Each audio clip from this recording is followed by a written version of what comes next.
I had spent every dollar I had buying a 140-acre horse ranch in Montana, keeping the final promise I made to my late wife.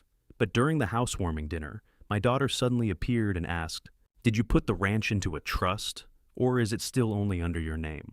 3 weeks later, my son-in-law arrived with a stack of legal papers, and his mother took me to a doctor who claimed I was no longer mentally fit to manage my own assets. They thought I was just a lonely old man slowly losing his memory. They were wrong. Take a moment with me. Before we continue, drop a quick comment and tell me what's happening outside your window. Right now, sunny, rainy, snowing, or something else. I read everyone, and they truly matter. Quick note. Some details in this story have been adjusted for storytelling and reflection. What matters most is the lesson it carries. The Montana wind carried my late wife's voice through the wooden fence as I touched the rusted gate latch, for the first time since buying the place. 18 months after burying Helen, I was finally keeping the promise. The gravel crunched under my boots as I walked the long driveway toward the barn. September fog hung thin over the 140 acres, softening the edges of the mountains beyond. This ranch had cost me everything I'd saved from 30 years as a dispute attorney, but Helen had circled the listing in red ink 3 weeks before the cancer took her. "Vernon," she'd whispered from the hospital bed, her hand barely strong enough to hold the pen, "promise me you'll buy it. Make something beautiful there." I'd promised. I always kept my promises to Helen. The barn rose ahead, weathered wood still solid after 76 years. A tarnished plaque near the door read, "Established 1948. I ran my hand along the frame, feeling decades of Montana winters in every groove, and heard hoofbeats inside. "Keys to the barn, Mr. Whitaker. The stallion's waiting." Clayton Mercer stood in the doorway, a lean 43-year-old ranch manager with sun-weathered skin and the quiet efficiency of someone who'd spent 20 years as a rodeo livestock supervisor. He held out a ring of brass keys without ceremony. "Appreciate it," I said, taking them. The metal was still warm from his palm. "Property's in good shape," Clayton said. "Previous owner kept the fence's tight water system updated last spring. Stallion's the crown jewel champion breeding stock, worth close to $450,000 on his own." I stepped into the barn. The smell hit me exactly like Helen said it would: hay and history and second chances. The stallion stood in the center stall, a massive bay with a white blaze down his face. His dark eyes tracked my movement with intelligence that made my breath catch. "He knows you're the one who saved him." Kurt Dalton, a 38-year-old equine trainer with calloused hands and the focused intensity of someone who understood horses better than people, ran his hand along the stallion's neck. "Previous owner was going to sell him for slaughter to cover debts. You buying this place kept him alive." I approached slowly, let the stallion smell my hand. His breath was warm against my palm. "I'm here, Helen, just like we planned." The stallion nickered a low sound of recognition. Kurt smiled. "He'll do right by you," Kurt said, "long as you do right by him." I spent the afternoon walking every acre Clayton, pointing out property lines and water sources, Kurt explaining the breeding program potential. By the time the sun started dropping behind the western ridge, I felt something I hadn't felt since Helen died, like I belonged somewhere again. That evening, headlights swept across the ranch house windows. I hadn't expected visitors. The property was 30 minutes outside Livingston, another 40 from Bozeman. But the rental car pulled up to the porch, and my daughter stepped out with her phone already raised to photograph the house. Roxanne Townsend, 42 years old, with expertly highlighted hair, and the polished appearance of a marketing consultant who rarely landed steady clients, crossed the gravel in heels that had no business on a ranch. "Dad, oh my God, this place is incredible." She hugged me hard, and for a moment, I believed it was real. "Brought the family to see your new spread," she said, stepping back. Behind her, Brent Townsend emerged from the driver's seat, broad-shouldered 44, a failed resort developer with expensive sunglasses and mounting financial desperation hidden behind a salesman's smile. He walked the property line with his eyes like he was already calculating square footage. "Mr. Whitaker, this is something special," Brent said, shaking my hand too long. "Really special. Must have cost a fortune." "Most of what I had," I admitted. Their 11-year-old daughter Ivy climbed out last, a quiet girl with her grandmother's serious brown eyes and the wary posture of a child caught between warring adults. She lingered near the fireplace inside, clutching her phone but not using it. Roxanne walked through the house, touching everything: the stone fireplace, the leather furniture, the oak desk, where I'd left the property documents spread out to review. So, this is all yours now. This is... Dad, this place is incredible. So, is it just in your name, or did you set up some kind of trust? The question came before she asked how I was doing. When did my daughter learn to smile with her mouth, but not her eyes? Just me, I said carefully. Simpler that way. Of course, of course. She glanced at Brent, something unspoken passing between them. I just meant, estate planning. You're 69 now, Dad. It's smart to think ahead. Brent moved toward the desk, casual like he was just admiring the view through the window. Mind if I grab a photo of this sunset? The light's perfect. He raised his phone, but the angle was wrong for the window. The camera pointed down at my desk at the deed, and the property assessment and the breeding contract spread across the surface. Click, click, click. Beautiful, Brent said, pocketing his phone. I patted my shirt pocket and made a show of looking around the room. Now, where did I put my reading glasses, getting forgetful in my old age? Roxanne's smile widened warm and false as summer snow. Oh, Dad, you're sharp as ever. Brent smiled like he'd just won something, but my eyes never left the small black lens in the corner of the room, the security camera Clayton had installed that morning, the one currently recording every angle of my desk and every photo Brent thought he was taking in secret. They thought I was a confused old man. That was exactly what I needed them to believe. The security footage from that night showed Brent's 3 visits to my office each time, checking to see if I'd left the room. I watched it the next morning, with Clayton neither of us saying what we both knew. 3 weeks later, smoke from the BBQ grill rose into the October sky, while my daughter stood on the patio, telling our neighbors that this ranch would belong to her family soon enough. I flipped burgers and pretended not to hear. Well, sooner or later, this beautiful place will belong to us, Roxanne said, gesturing at the pastures like she already owned them.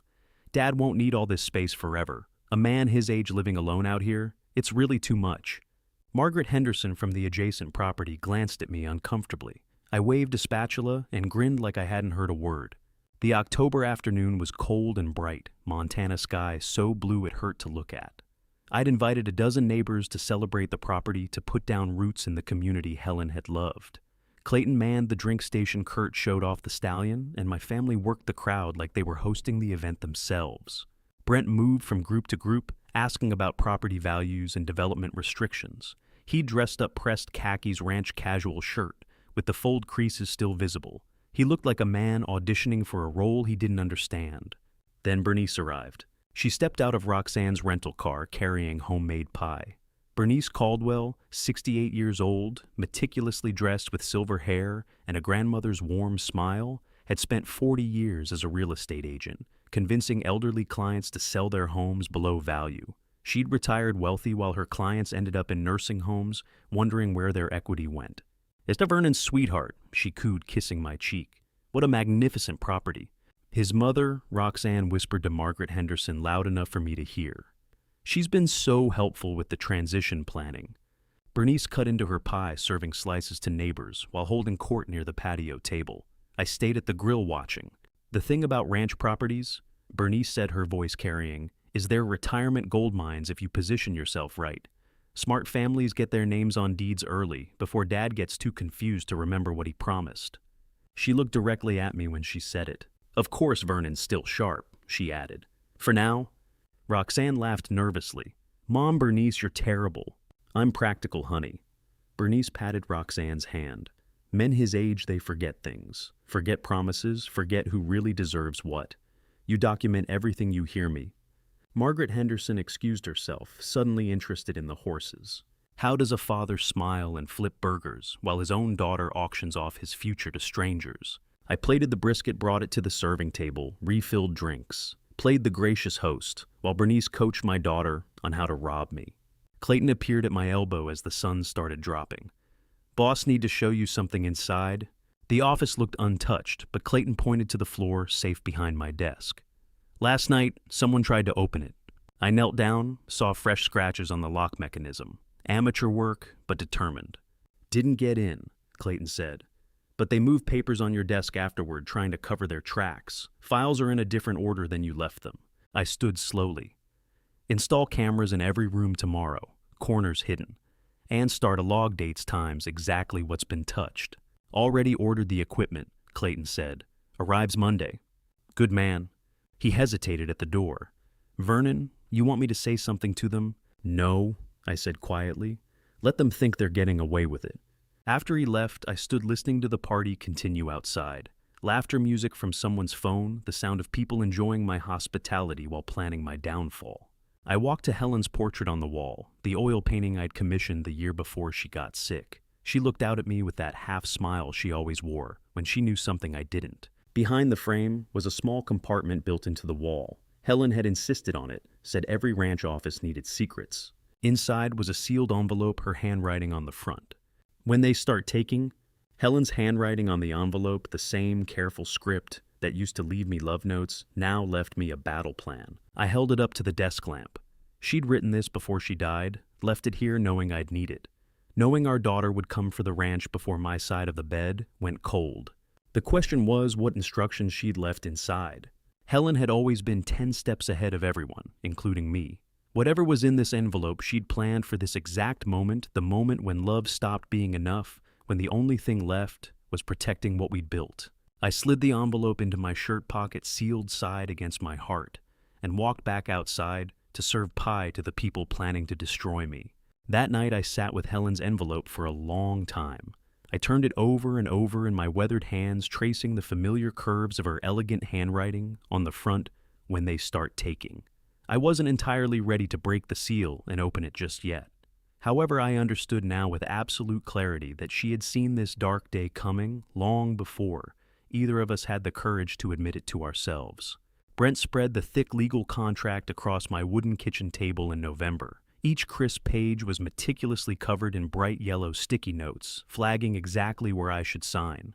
There were 17 signatures required in total, 17 distinct strokes of a pen to effectively give my family complete control over everything Helen and I had spent our entire lives building from the ground up. "And this is just to help you out, Dad," Brent said, his voice dripping with practiced superficial warmth. "You really shouldn't have to manage all of this complicated stuff alone at your advanced age. The endless paperwork, the legal decisions, the breeding schedule. We'll handle all the heavy lifting from now on." I squinted hard at the document, deliberately letting my right hand shake with a manufactured tremor as I reached for the pen. "Breeding schedule? I didn't know we... Wait, where did I leave my reading glasses again?" Roxanne appeared at my side instantly as if she had been waiting for the cue. "Right here, Dad.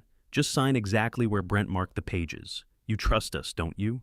The contract was professionally drafted, sharp and clinical. The words "Family Management Agreement" were printed boldly across the top, appointing my children as co-managers to reduce the burden on the primary property owner due to age-related limitations. I read the text slowly, visibly mouthing the words like an old man struggling to comprehend basic English. Page 3 granted them sweeping authority over daily ranch operations. Page 7 covered comprehensive financial management. Page 11, however, was the one that truly mattered. Addendum C, livestock asset monetization and breeding rights authority. The stallion. That was what they were really after. The addendum granted Brent exclusive authority to negotiate lucrative breeding contracts and collect hefty stud fees for all livestock. The Champion Bay generated $40,000 per individual breeding, with multiple contracts signed every single year. Brent would control hundreds of thousands of dollars in annual revenue money I wouldn't even know existed if I were truly as blind as they thought. "What's this specific part about breeding rights?" I asked, tapping the page with a trembling, hesitant finger. "Oh, that's just standard livestock management language," Brent said, quickly brushing it off. "Kurt handles the hands-on horse care, but someone needs to manage the complex business side of things. We just don't want you getting stressed out about tense business negotiations," Roxanne added smoothly, placing a comforting hand on my shoulder. "You just focus on enjoying the ranch, Dad." I picked up the pen, purposely holding it awkwardly, as if my arthritis was flaring up terribly. I started signing the documents slowly, one agonizing signature every 30 seconds. "You're doing absolutely great, Dad," Roxanne whispered encouragingly. I wondered, was this exactly how it felt for other elderly parents, watching their own flesh and blood circle like hungry vultures, completely mistaking physical slowness for mental stupidity. I finally signed the very last page. Brent gathered the papers, immediately sliding them swiftly into his leather briefcase before the ink could even dry. "This is really going to help everyone out, Vernon. They left the house within 10 minutes of getting what they wanted. Once they were safely gone, I walked back to my office and pulled out the crisp photocopy I'd secretly made while they were both in the bathroom earlier. Every page, every single word of that hidden addendum was now locked in my private safe. 3 weeks later, Bernice drove me all the way to the Livingston Clinic for a routine checkup that I had never asked for. Dr. Gerald Hoffman, a thin, exhausted 50-something physician with tired eyes and a struggling downtown practice that had clearly seen much better decades, barely even looked at me. Instead, he just nodded along passive-aggressively with everything Bernice said. "He's been forgetting things constantly," Bernice told him in a worried tone while I sat quietly on the paper-lined examination table. "Asking the exact same question 4 times in a row. He can't even remember where he puts important legal papers anymore." I said nothing, choosing instead to stare blankly at the stained ceiling tiles above. "How long have you noticed these specific symptoms developing?" Dr. Hoffman asked. He directed the question entirely to Bernice, completely ignoring my presence. "Months now, and it's rapidly getting worse." He briefly listened to my heart, checked my blood pressure, and shined a bright diagnostic light into my eyes. The entire physical examination lasted 4 minutes total. At his advanced age, mild cognitive impairment is incredibly common, the doctor said, smoothly still talking exclusively to Bernice. "I'd highly recommend establishing proper medical directives right now while he can still technically participate. A power of attorney, a healthcare proxy." "I thought so too," Bernice said, her voice filled with mock relief. "In fact, I brought the necessary paperwork with me today." She reached deep into her designer purse and pulled out 2 distinct items. The first was a medical power of attorney form with her own name already neatly pre-filled. The second item was a thick, unmarked white envelope. She set them both directly onto the doctor's cluttered desk. The cash envelope sat on the desk between them for exactly 4 agonizing seconds before Dr. Hoffman's hand closed tightly over it. "I'll write up my official medical assessment immediately," he said, smoothly tucking the envelope into his top desk drawer. "Mild cognitive impairment, strong recommendation for assisted decision-making. That should be more than sufficient for your specific legal needs." Bernice smiled warmly. "Thank you so much, doctor." I buttoned my flannel shirt, slowly continuing to play the part of the confused, oblivious old man who hadn't just witnessed the blatant bribe that bought a completely fraudulent medical diagnosis. The sharp antiseptic smell of the clinic made my throat feel incredibly tight. I couldn't help but wonder how many other vulnerable elderly patients had sat on this exact table while their greedy families paid this corrupt man to declare them legally incompetent. Bernice drove me home, chattering away happily about planning ahead and making sure that the right people could make the tough decisions if my mental state got any worse. I nodded along, submissively asked her to politely repeat herself twice, and thanked her profusely for taking such good care of her old father. She finally left the ranch at sunset, thoroughly satisfied that her plan was succeeding. I waited patiently until the taillights of her car completely disappeared over the hill before pulling my real phone out of my hidden pocket. The text message I sent to Clifford Prescott was only 5 words long. "They have taken the bait." Clifford had been my trusted legal colleague for over 35 years, handling complex ranch disputes all across the state. He knew exactly what the word bait meant in this context, and he knew precisely what kind of legal trap we were carefully building together. His response came back in a matter of seconds. "Documentation successfully received. Keep playing senile. Let them dig their own graves deeper."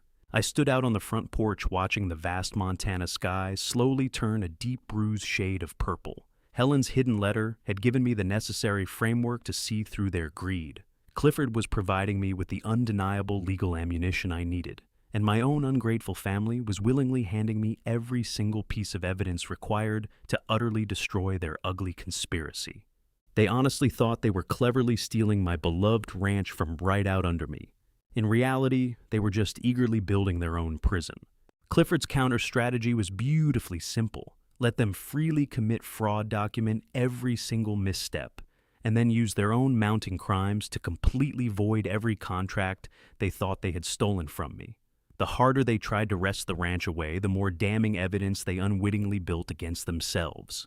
The land appraiser's white truck suddenly appeared on my property in January, without my permission, driving slow, deliberate circles around the snow-dusted pastures, while Brent walked alongside, eagerly pointing at the fence lines. I watched it all happen, in real time, from Clayton's truck camera feed displayed on my laptop screen. Clayton had discreetly installed high-definition cameras in every single vehicle on the property after the suspicious office break-in. They were motion-activated and instantly uploaded to the cloud. The family mistakenly thought I was far too old and senile to understand modern technology. The appraiser was Rick Baxter, a stocky man in his mid-40s carrying a weathered clipboard and showing absolutely zero interest in who actually owned the historic property he was measuring. He took meticulous notes while Brent talked fast numbers, pointing aggressively at the main barn, the expensive fencing, and the natural water access points. The old man bought it for sentiment, Brent said, his loud voice carrying clearly in the biting January air. But the real value here is the development potential and that champion stallion's genetics.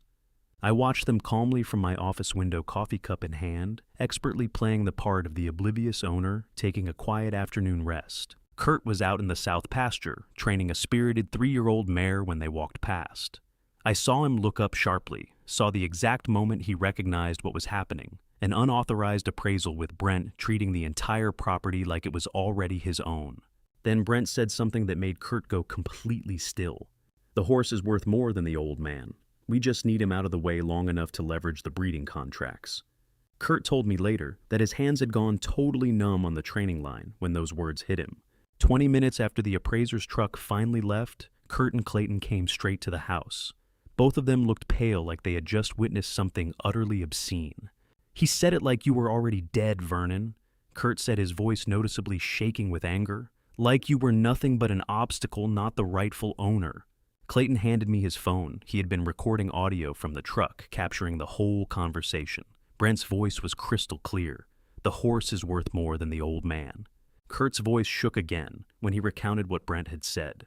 After 30 long years working with horses, he had never heard someone value an animal over a human life so casually. I listened to that recording 3 times. I sent it straight to Clifford, adding it to the rapidly growing digital file of evidence that would eventually destroy them. "Keep working," I told Kurt calmly.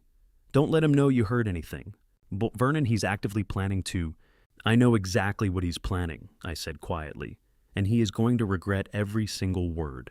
Several months later, in the early summer, I was lying in bed upstairs when I heard hushed voices down in my office below.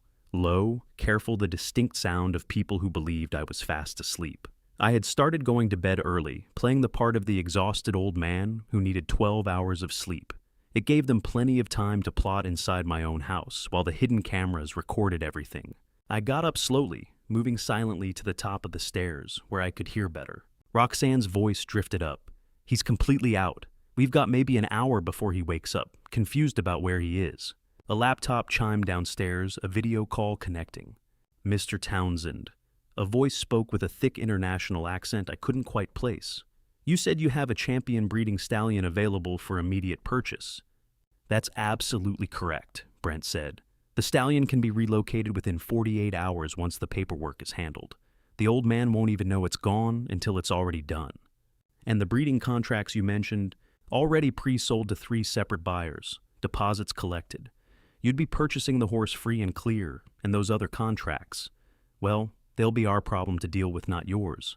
Fraud, plain and simple. He was taking massive deposits for breeding rights he had already illegally sold to someone else.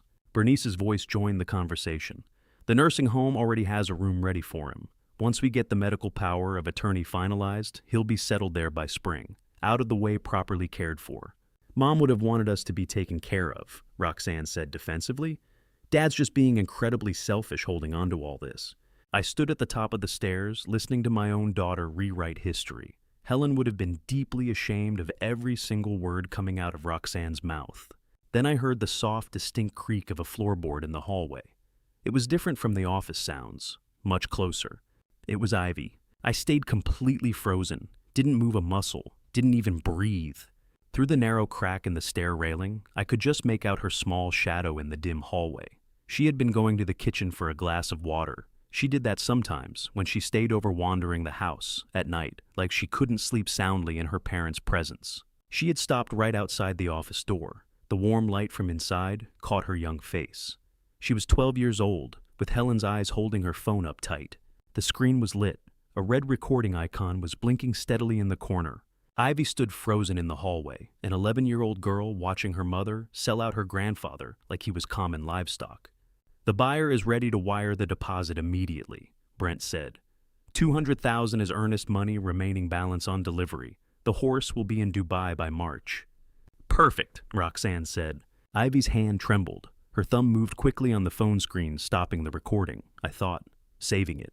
Then her face went completely pale. She looked down at the phone, and even from my vantage point on the stairs, I could see the sheer panic in her eyes. The battery icon was flashing bright red, 2% remaining.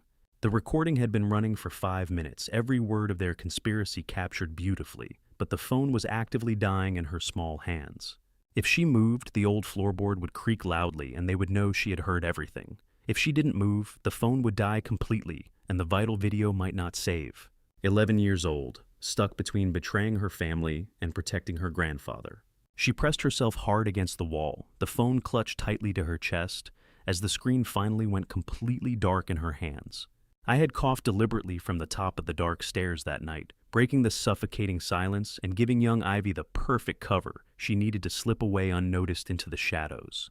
Her phone died mere seconds later, but the crucial video had already saved 5 minutes of her own parents cold-bloodedly planning to steal everything we owned, automatically backed up to the cloud before the battery went completely dark. I waited until March to act. That was 5 long months after finding that digital file, and 4 weeks after hearing the recording of Brent saying that the horse was worth more than me. I finally sat down to open Helen's envelope in the quiet study where she used to read by lamplight. The paper was thick and expensive, the distinct kind Helen reserved for important correspondence. Her handwriting covered 3 full pages written in the careful, elegant script I had watched her practice for years before the cancer made her hands shake too much to hold a pen steady. "Vernon, if you're reading this, it means they've started circling," the letter began. I saw it clearly in Roxanne's eyes at Christmas. She was already calculating exactly what we were worth dead. I had to stop reading right there. I set the paper down on the desk, forcing myself to breathe through the sudden hot surge of rage. She had known. 6 months before her official cancer diagnosis, Helen had watched our daughter look at us like assets to be liquidated, and she had known. I picked up the letter again, my hands trembling. "I love our daughter, Vernon. I always will. But I've seen what greed does to love. I've watched it happen to other families in this valley, children turning on their parents the moment inheritance became more valuable than relationship. I won't let that happen to you. I won't let them turn what we built into blood money." The very next paragraph made my hands go completely still. "The ranch belongs to the Whitaker Conservation Trust now. Clifford has all the documents we established it last April before I got sick. The property, the stallion, everything, it's fully protected. They can't sell it, mortgage it, develop it, or touch that horse's breeding rights without triggering the forfeiture clause.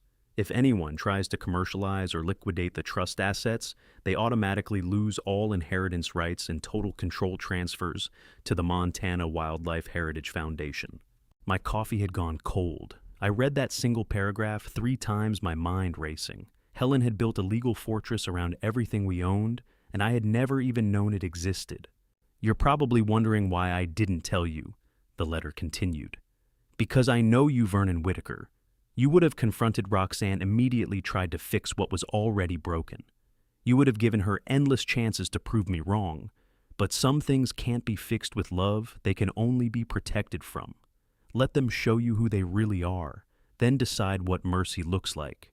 The last page contained precise instructions, Clifford's private contact information, specific triggers. For the forfeiture clause and emergency protocols, if they tried to have me declared incompetent or institutionalized. "Don't let anyone turn peace into an asset. This land is for healing, not profit. Keep it wild, keep it free, and when I'm gone, when this is all over, make it mean something bigger than any of us." She had signed it, "Your Helen," with a small heart drawn in the curve of the H. Helen's handwriting blurred through my sudden tears. She had died protecting me from the very people I used to tuck into bed at night. I sat in that study until the sun came up, reading her words over and over, understanding that my wife had been 10 steps ahead of everyone, including me, right up until her last breath. 3 weeks later, I met Clifford at the Mountain View Diner on the edge of Livingston. We sat in a corner booth, the vinyl seats worn smooth by decades of local ranchers and attorneys hammering out deals over coffee and pie. Clifford Prescott, a silver-haired 61-year-old estate attorney with wire-rimmed glasses and 4 decades of trust law experience, reviewed the documents across the table with surgical precision. He had been my colleague when I practiced dispute law, had become a close friend over the years, and now apparently had been Helen's co-conspirator in protecting me from my own family. "She came to my office 14 months ago," Clifford said, tapping Helen's signature on the trust documents. "Walked in without an appointment, told me she needed to make something bulletproof. Said she'd watched Roxanne circle your savings like a hawk watching a field mouse, and she wasn't going to leave you vulnerable." "I never knew," I said softly. "She made me promise not to tell you unless they made a definitive move. Said you'd try to fix it if you knew." He smiled sadly. "She knew you well." The waitress refilled our coffee. I waited until she walked away before pulling out my phone, showing Clifford the recordings. Brent's voice, "The horse is worth more than the old man." The video call about selling the stallion to Dubai. Dr. Hoffman taking the cash bribe from Bernice. Clifford listened to each one twice, making sharp notes in the margins of his legal pad. "Is Helen built you a legal fortress?" he said, finally looking up. "Now we need them to attack it on the record. A fake buyer makes them show their cards in writing. You want me to dangle the stallion like bait and watch them try to sell what they don't own?" "It plest symbols." "Exactly." Clifford spread the legal documents across the diner table like a general positioning troops before a major battle. "We create a buyer persona, an overseas investor, deep pockets, intensely interested in champion bloodlines. Someone who makes Brent think he can close a 7-figure deal and disappear before anyone realizes the trust restrictions exist. And when he tries to sell, he'll need to sign contracts, send emails, transfer legal documents. Every communication creates ironclad evidence. Wire fraud, elder exploitation, breach of fiduciary duty. We get it all in writing before we pull the trigger." I sip my coffee bitter and strong. "They think I'm too senile to notice them stealing my life." "Good," Clifford said. "Arrogance makes people sloppy, and Brent is desperate enough to be very, very reckless." The plan was elegant, dangerous. It was exactly what Helen would have approved of. Clifford closed the file folder and looked at me over his glasses.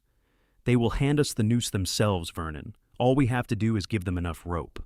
I thought about Brent's arrogant voice in that cold January pasture, about Bernice bribing that corrupt doctor, about my own daughter planning which room to put me in at the nursing home. It was time to let them think they were winning. Over the next few weeks, Clifford worked meticulously to set the trap. He established a digital footprint for our fictional buyer, Al Maktoum Equine Holdings, complete with a professional website, a London-based intermediary, and a bank verification pathway that looked utterly legitimate to anyone blinded by greed. We leaked the information subtly, ensuring it crossed Brent's path through an associate in the breeding circuits. Like a starving fish to a glittering lure, Brent bit down hard. Within 48 hours, Clayton's office cameras caught Brent frantically downloading the stallion's pedigree charts and forging my signature on a letter of intent. He didn't even hesitate. By mid-April, the digital paper trail was becoming a mountain.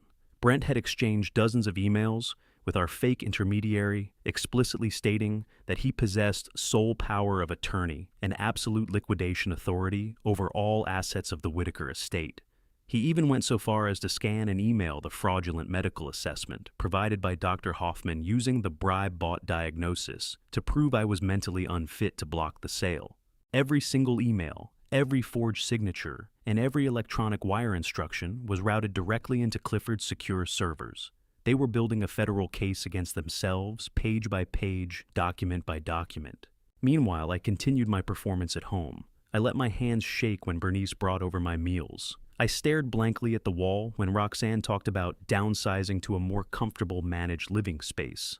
I even intentionally mislaid my wallet, letting them find it in the refrigerator, so they could exchange satisfied knowing glances behind my back.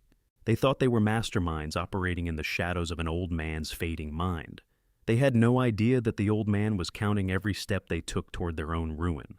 The climax arrived on a rainy Tuesday morning in late May. A sleek black town car pulled down the long gravel driveway of the ranch, carrying the London representative of the buyer, actually a retired federal investigator hired by Clifford. Brent and Roxanne were already waiting on the porch dressed in their finest business attire, smiling like they had just conquered the world. They brought the final sale agreement into the dining room, the very room where Helen used to host Sunday dinners. They didn't even bother to invite me to the table, initially leaving me to sit in my armchair by the window, supposedly lost in a senile fog. The wire transfer for the initial $500,000 is ready to clear, the representative announced, his voice echoing in the quiet house. But I require the final executed deed of transfer signed by the designated co-managers of the estate. Brent practically tripped over himself to grab the pen. Right here, he said, his voice trembling with genuine excitement this time. Roxanne and I have full authority. The old man is completely taken care of. As his pen touched the paper finalizing the fraudulent sale of a trust asset he had no legal right to touch, I stood up from my armchair. My posture straightened. The trembling in my hands vanished. I walked over to the dining room table, looking down at my children. You always did underestimate your mother, Brent, I said, my voice steady, clear, and colder than a Montana winter. The color drained from his face as Clifford Prescott stepped through the front door, flanked by 2 county sheriffs and a state investigator. The trap had officially sprung, and the prison doors were slamming shut. Clifford had found the perfect actor, Gregory Sinclair, who normally helped with witness preparation. We'd paid him well to play a wealthy investor for one afternoon, and he was worth every penny if it made Brent incriminate himself on camera. The black Mercedes pulled up to my ranch in May with an investor Roxanne hadn't bothered to tell me about, a man in an expensive suit who Clifford and I had hired to play the role of his career. Gregory Sinclair, a silver-tongued consultant in his late 50s, who normally helped Clifford's firm with witness preparation, stepped out of the car with practiced enthusiasm. Expensive watch-tailored jacket, the kind of confidence that came from years of pretending to be someone you weren't. Dad, Roxanne called from the passenger seat, waving like this was a pleasant surprise.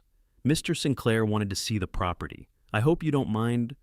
I shuffled to the porch, squinted at them. Do I know you? Did we have an appointment? This is Gregory Sinclair, Roxanne said, speaking slowly like I was hard of hearing. He specializes in converting historic properties to event spaces. Just an informal assessment. Brent climbed out of the back seat, already talking. Dad, this could be incredible for the ranch. Wedding venue, corporate retreats. Mr. Sinclair's done properties all over the Pacific Northwest. I looked at Gregory, who extended his hand with a warm smile. Beautiful property, Mr. Whitaker. Your daughters told me wonderful things. Event space, I said, playing confused. I thought this was a ranch. Where did I put my hat? We walked the property, me shuffling along in worn boots, Gregory asking intelligent questions, Brent answering before I could open my mouth. Clayton trailed 20 feet behind, phone in his pocket, recording everything. The 1948 barn was first. I ran my hand along the weathered wood, remembering the day Helen and I first saw it. The barn can seat 200 guests easy, Brent said, gesturing at the open space where we kept hay bales and equipment. We're talking premium pricing, $15,000 per weekend, booking higher for holidays. The old man doesn't understand the asset he's sitting on.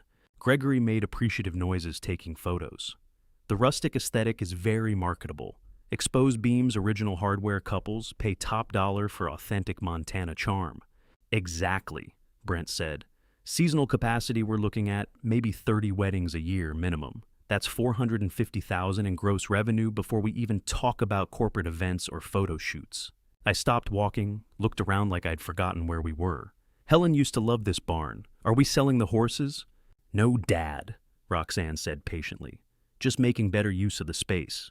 How many times can you watch your daughter sell your life's work to strangers before the word daughter stops meaning anything?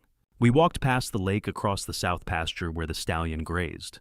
Brent kept talking numbers, parking capacity, catering, logistics, liquor licensing. Gregory played his part perfectly enthusiastic, but measured, asking about property restrictions and zoning. All clear, Brent lied. Rural agricultural zoning allows commercial events. We've already looked into it. He hadn't.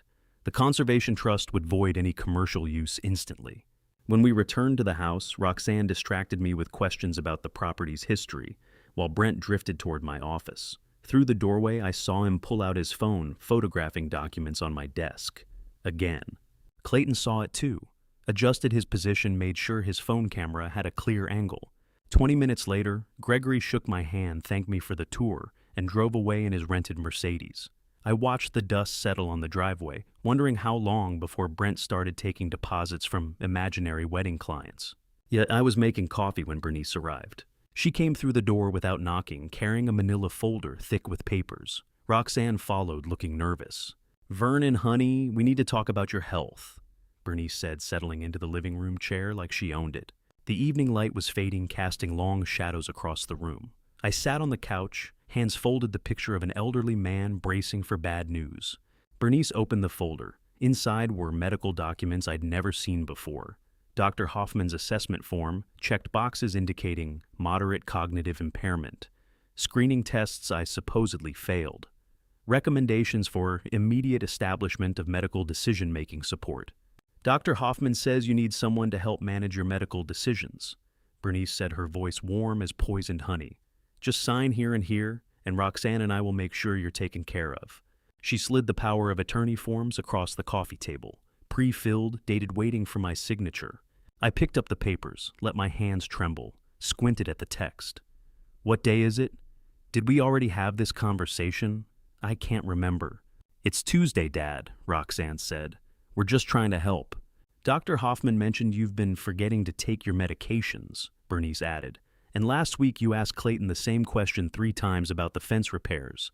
Lies. All of it.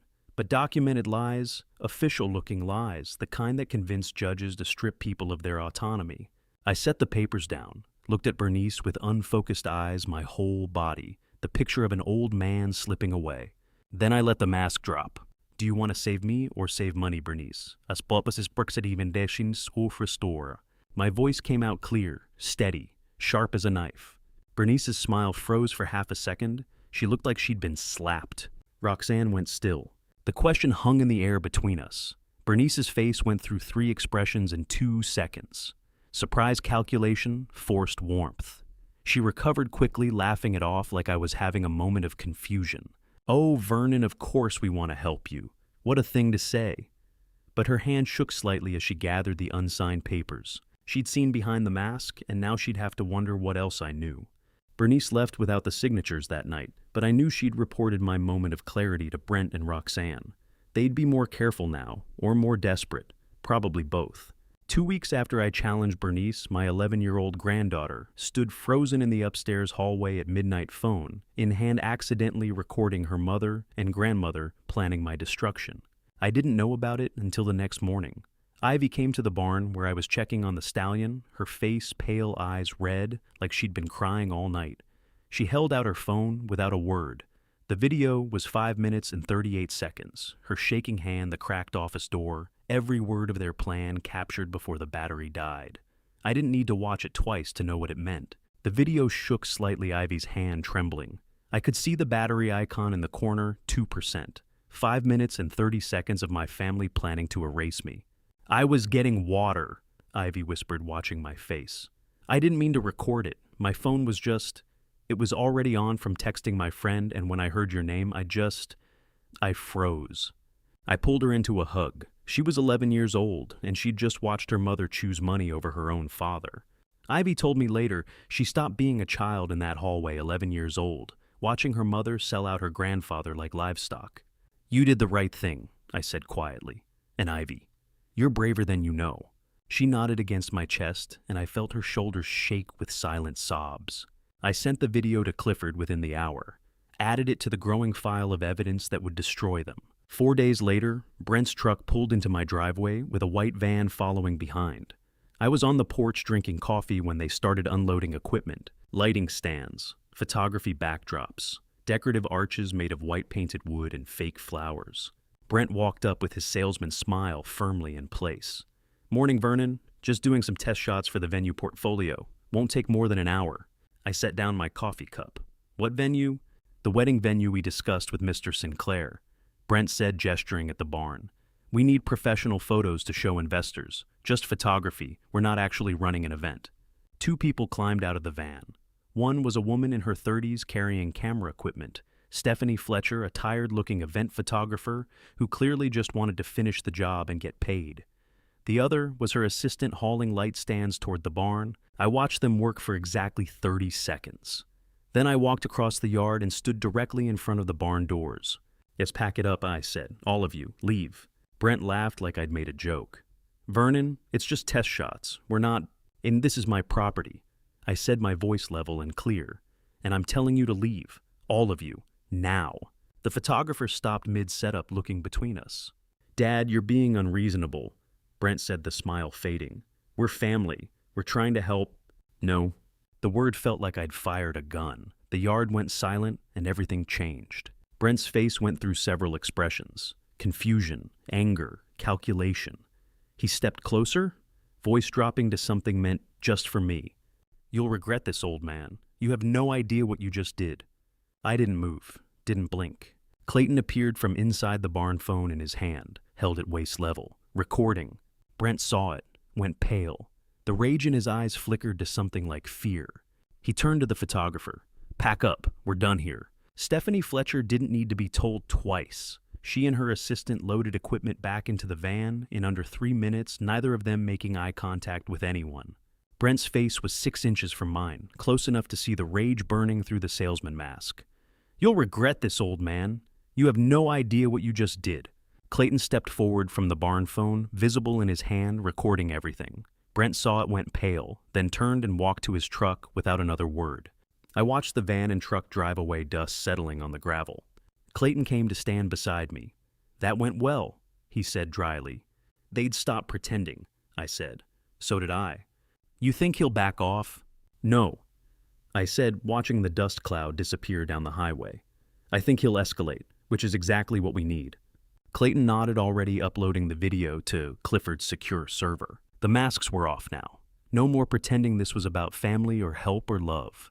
It was about money. It had always been about money. And I was done playing the confused old man who didn't see it coming. Brent's retaliation came faster than I expected. 3 days. That's all it took for him to lawyer up and come back swinging. The certified letter arrived at the Livingston post office 3 days after I threw Brent off my property, 6 pages of legal threats demanding I surrender management rights due to my documented cognitive decline and unsafe decision-making. I called Clifford from the post office parking lot. He told me to wait there. He'd be in town in 20 minutes. 18 minutes later, he pulled up in his truck and I climbed into the passenger seat, the certified letter still in its envelope. They're threatening guardianship proceedings, I said, handing it to him. They want me declared incompetent. Clifford opened the envelope, carefully unfolded the pages and started reading. I watched his face, waiting for concern, alarm, something. Instead, he smiled. This is from Marcus Brennan. Clifford said, reading the letterhead. Cut-rate estate attorney out of Bozeman. Bernice probably found him on Google. He does will kits and basic trusts, has no business handling guardianship cases. He kept reading, and his smile grew wider. Vernon, this letter is a gift. A gift they're trying to take away my rights. They just put their conspiracy in writing on official letterhead with specific demands. He pointed to a paragraph halfway down page 2. Look, it references Dr. Hoffman's assessment as evidence of cognitive impairment. There had been a second opinion, too, a neurologist named Ashford who Bernice had brought in quietly the previous spring, whose signature appeared on supplemental paperwork, claiming I'd failed memory screening. 2 doctors. 1 conspiracy. It demands you surrender temporary management authority pending full medical evaluation.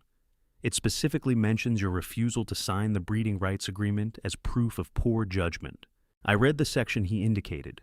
Every word documented the fake medical assessment, the breeding rights scheme, the coordinated effort to strip my autonomy. Every threat they made was another strand of rope, and Clifford was weaving them into a noose. They coordinated this, Clifford said. Bernice hired the lawyer, gave him Dr. Hoffman's fraudulent documents, and instructed him to make specific threats. That's conspiracy to commit elder abuse in writing, with attorney letterhead, making it admissible in court. So what do we do? Nothing, Clifford said. We let them take the next step. We need them to make a mistake in public where a judge can see it. This is exactly what we've been waiting for. The July heat was building outside, but the truck's air conditioning kept the cab cool. I looked at the letter again, seeing it differently now. Not a weapon pointed at me, but evidence of their own crimes. How long until they file the guardianship petition? 2 weeks, maybe 3, Clifford said. Brennan will advise them to build a stronger case first. More doctor visits, more documentation of your supposed incompetence. which gives us time to prepare our counterattack. He folded the letter carefully, slid it back into the envelope. "Come with me," he said. "There's something I want to check at the land registry office." The Park County Land Registry Office was a squat brick building on the edge of town, the kind of government facility that hadn't been updated since 1985. Fluorescent lights hummed overhead, casting harsh shadows across rows of filing cabinets and computer terminals that looked older than ivy. Clifford knew the clerk, everyone in Montana legal circles knew everyone, and within 10 minutes we were in the back records room with a stack of property documents spread across a metal table. When Helen established the trust, she filed supplemental documents. Clifford said, flipping through deed transfers and title records. I helped her with the framework, but she handled some of the detail work herself. Said she wanted certain protections in place that even you wouldn't know about until the time was right. He pulled out a document dated 14 months ago, 6 months before Helen died. Conservation easement, he read aloud.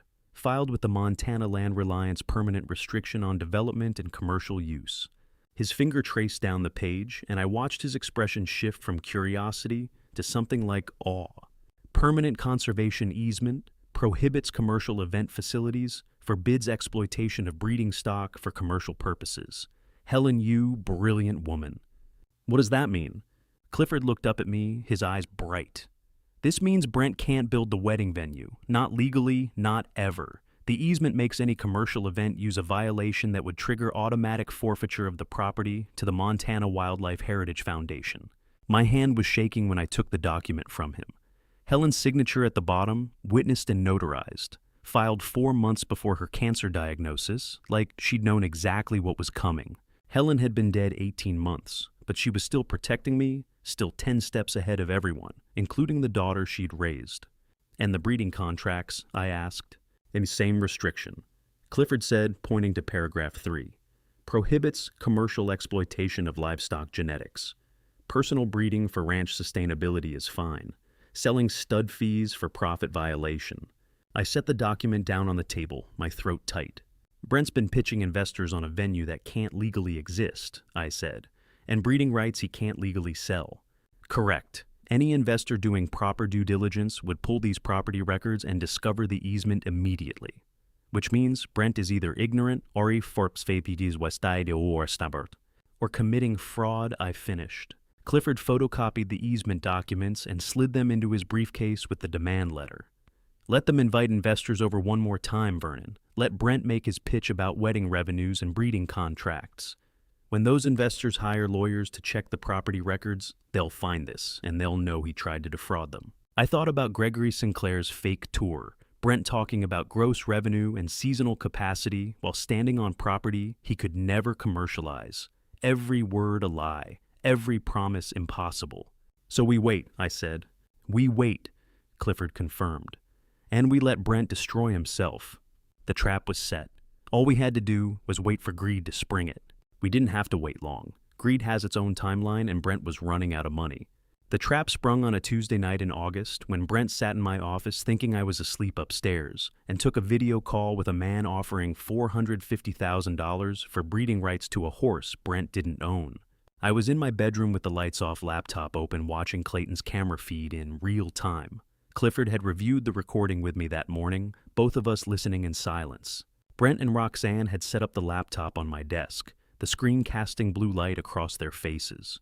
They'd drawn the curtains, turned off the overhead light, whispering like thieves. At 8 o'clock, the video call connected. Harrison Blackwell appeared on screen, a retired rancher and former client of Clifford's, who had agreed to play the eager Texas buyer for $500 and a good story. Silver hair, weathered face, the kind of credibility that came from 40 years running cattle in West Texas.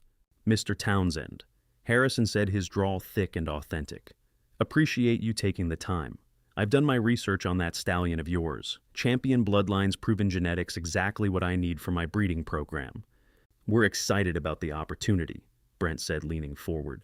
This horse has generated significant interest from multiple parties. Liar. The only interest had come from our actor. I'll get right to it, Harrison said. I'll wire $450,000 to escrow tomorrow morning. Exclusive breeding rights transfer in 30 days. Standard commercial terms, 30% of future stud fees paid quarterly. You have legal authority to execute this contract. I watched Brent's face on the camera feed. No hesitation, no doubt. Full authority, Brent said smoothly.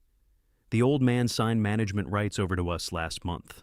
I have complete authorization. I'll text you the escrow account details and timeline right now. Roxanne shifted in her chair. Should we wait until Dad? Yeah, the buyer's ready. Brent cut her off. We close this tonight or we lose it. Roxanne went quiet. Brent pulled out his phone, thumbs flying. I watched the text go out, account numbers, wire, transfer instructions, timeline for moving the stallion. 9:47 p.m., time-stamped, permanent. Brent texted the wire transfer details at 9:47 p.m. Proof he believed he had authority to sell my horse, time-stamped and permanent. Perfect, Harrison said. My attorneys will pull the property records tomorrow for due diligence, just making sure there are no liens or restrictions on the livestock assets. Brent nodded enthusiastically, missing the trap completely. All clear, no restrictions whatsoever. Another lie, another piece of evidence. The conservation easement would show up the moment Harrison's fictional attorneys pulled the records. Every promise Brent just made was legally impossible. The call lasted 18 minutes. By the end, Brent had sent 6 text messages, 2 voice recordings detailing transfer logistics, and a follow-up email confirming all the deal terms. Clifford's voice came through my phone after they disconnected. We have him, Vernon. Wire fraud, attempted theft, elder exploitation, all documented with electronic records he can't deny. I watched Brent and Roxanne celebrate in my office, pouring whiskey from my desk drawer, toasting their success. They had no idea they just handed us everything we needed to destroy them. 2 weeks later, I sat in Dr. Hoffman's examination room, with Bernice at my side, playing the confused elderly patient one more time. The doctor looked tired, thinner. He kept glancing at his phone on the examination table like he was waiting for bad news. He was. Just a routine follow-up, I said cheerfully, making sure everything's cognitively stable. Dr. Hoffman forced a smile. Yes, how have you been feeling, Mr. Whitaker? Good, although I'm confused about something. I pulled out the medical assessment. When did I take that memory test? You mentioned I thought that was November, but the paperwork says December. The doctor's eyes flicked to the document, then to Bernice. Well, the initial screening was, you came in twice, so the dates... I only came in once, doctor, I said calmly. In December, with Mrs. Caldwell here. I remember it quite clearly. Remember... His face flushed. Yes, of course, the December visit. I must have... The records sometimes get entered incorrectly. And these cognitive screening questions, I continued. It says I completed them on November 18th, but I was in Bozeman that entire day. Clayton drove me to pick up equipment. We have receipts, credit card records, even time-stamped photos. Dr. Hoffman's hand shook as he took the form. There may have been an administrative error, or the test never happened, I said quietly. The room went silent. Dr. Hoffman's phone vibrated on the examination table between us, loud in the quiet. He glanced down, and his face went from pink to gray in 2 seconds. Watching the doctor's face drain of color when his phone buzzed was sweeter than any courtroom victory I'd ever won. I'm sorry, Dr. Hoffman stammered. I need to take this. It's urgent. But I'd already seen the notification. So had Bernice. Montana State Medical Board, complaint number 2025-0847, formally received. Review committee assigned. His hand shook as he picked up the phone, trying to turn the screen away. I'll need to reschedule your appointment. Something urgent has come up. Bernice stood up, her face hard. What complaint? I can't discuss ongoing board investigations, Dr. Hoffman said, backing toward the door. Patient privacy. I'm sorry, I really need to... He left the examination room without finishing the sentence. Bernice turned to me, slowly fear in her eyes, for the first time since I'd met her. What did you do? She asked. I stood up, grabbed my hat from the chair. I got a second opinion, Bernice. From doctors who don't accept cash payments and white envelopes for fraudulent diagnoses. Her face went pale. You recorded everything, I said simply. You should probably find yourself a different doctor for whatever scheme you're planning next. This one's going to be very busy with the medical board for quite a while. I walked out of the clinic, leaving her standing alone in the examination room, with all her carefully forged paperwork suddenly worthless. Bernice called Roxanne the moment I left the clinic. I knew because 2 days later, my daughter showed up with a new strategy, softer, sweeter, more dangerous. My daughter arrived on a September afternoon, carrying her grandmother's pie recipe, and the kind of smile that told me she wanted something, Ivy trailing behind her like a ghost, clutching her phone with both hands. The pie was still warm, wrapped in the same checkered cloth Helen used to use. Apple cinnamon, Helen's specialty. The recipe she'd taught Roxanne when our daughter was 8 years old, and still thought her mother hung the moon. "Dad, my skis," Roxanne said, setting the pie on the dining room table like an offering. "I wanted to come by, just us, talk without all the tension." Ivy stood in the doorway, not coming in, not leaving. Her face was pale, her hands wrapped around that phone like it was the only solid thing in a collapsing world. "Pie looks good," I said, pulling out a chair. "Your mother taught you well." Roxanne's smile brightened, encouraged. "I know things have been tense. Between you and Brent, the misunderstandings about the ranch plans, all the stress, I just want us to be a family again." She cut 2 slices of pie-poured coffee from the pot I'd made an hour ago, settled into the chair across from me, with a performance of concerned daughter that would have won awards if it weren't so transparently calculated. "How have you been feeling?" she asked. "Really feeling? We've been worried about you out here alone making big decisions without support. When did my daughter learn to weaponize her dead mother's pie recipe?" "I've been fine," I said, taking a bite of pie. It tasted exactly like Helen's. That made it worse somehow. "Managing the ranch keeps me busy. Clayton and Kurt handle most of the heavy work." "That's actually what I wanted to talk about." Roxanne reached into her bag, pulled out a folder. "Estate planning. I know it's not fun to think about, but you're 69, Dad. We should have things organized, clear. This paperwork is simple. It just protects you and makes sure everything goes smoothly in the future." She slid the folder across the table. I didn't open it immediately. Instead, I looked at Ivy still standing in the doorway, her eyes fixed on the folder like it was a snake coiled to strike. "What exactly am I signing?" Roxanne walked me through each section. "I want to understand." Roxanne's smile tightened slightly. "It's just standard estate documents, durable power of attorney healthcare directive property management authorization. Clifford could explain it better, but basically it ensures that if something happens to you, if you get sick, if you need help, the family can step in smoothly without court delays or complications." "Clifford's my attorney," I said mildly. "Why didn't he prepare these documents?" "Well, we thought Brent knows an estate attorney who does this kind of work all the time. Marcus Brennan, very experienced." "The same attorney who'd sent me the guardianship threat letter, of course." I opened the folder, started reading. The language was dense legal, designed to look routine, but buried in Section 7 was the real purpose: immediate transfer of property management authority to Roxanne and Brent, effective upon my signature. No waiting for incapacity, no medical determination, just my signature, and they'd control everything. "This gives you authority over the ranch," I said, "over the trust Helen established." "Only to help," Roxanne said quickly. "To make sure bills get paid, decisions get made. You'd still own everything, Dad. We just handle the paperwork." Another lie. The Conservation Trust made their authority meaningless, but they didn't know that yet. I set down the pen, looked at my daughter's face, saw the calculation behind the concern, the impatience behind the smile, saw how much she looked like Bernice in that moment. Same false warmth, same predatory patience. Then I looked at Ivy. The girl was shaking, phone gripped in both hands, eyes moving between her mother and me like she was watching 2 cars on a collision course. "Ivy," I said gently, "come sit down, sweetheart." Roxanne's hand moved to stop her. "She's fine where she is. Aren't you, honey? Why don't you go wait in the car?" "No," I said, my voice calm but firm. "Ivy, stay." The girl took 3 steps into the room and stopped frozen. Ivy's eyes met mine, and I saw Helen looking back, the same quiet courage, the same refusal to participate in a lie, even when it cost her. "Dad just signed the documents," Roxanne said, her voice hardening. "This is for your own good. You're not thinking clearly," Dr. Hoffman said. "Oh." "Dr. Hoffman is under investigation by the medical board," I said quietly. "For fraudulent diagnoses. Did Bernice tell you that part, Roxanne went very still. "Did she tell you I recorded him accepting cash from her, that Clifford filed a formal complaint, that every piece of paper with his signature is now evidence in a fraud investigation?" My daughter's face cycled through emotions too fast to track. Shock, denial, fear, then something harder: calculation about how to salvage the situation. She turned to Ivy. "Go to the car, now."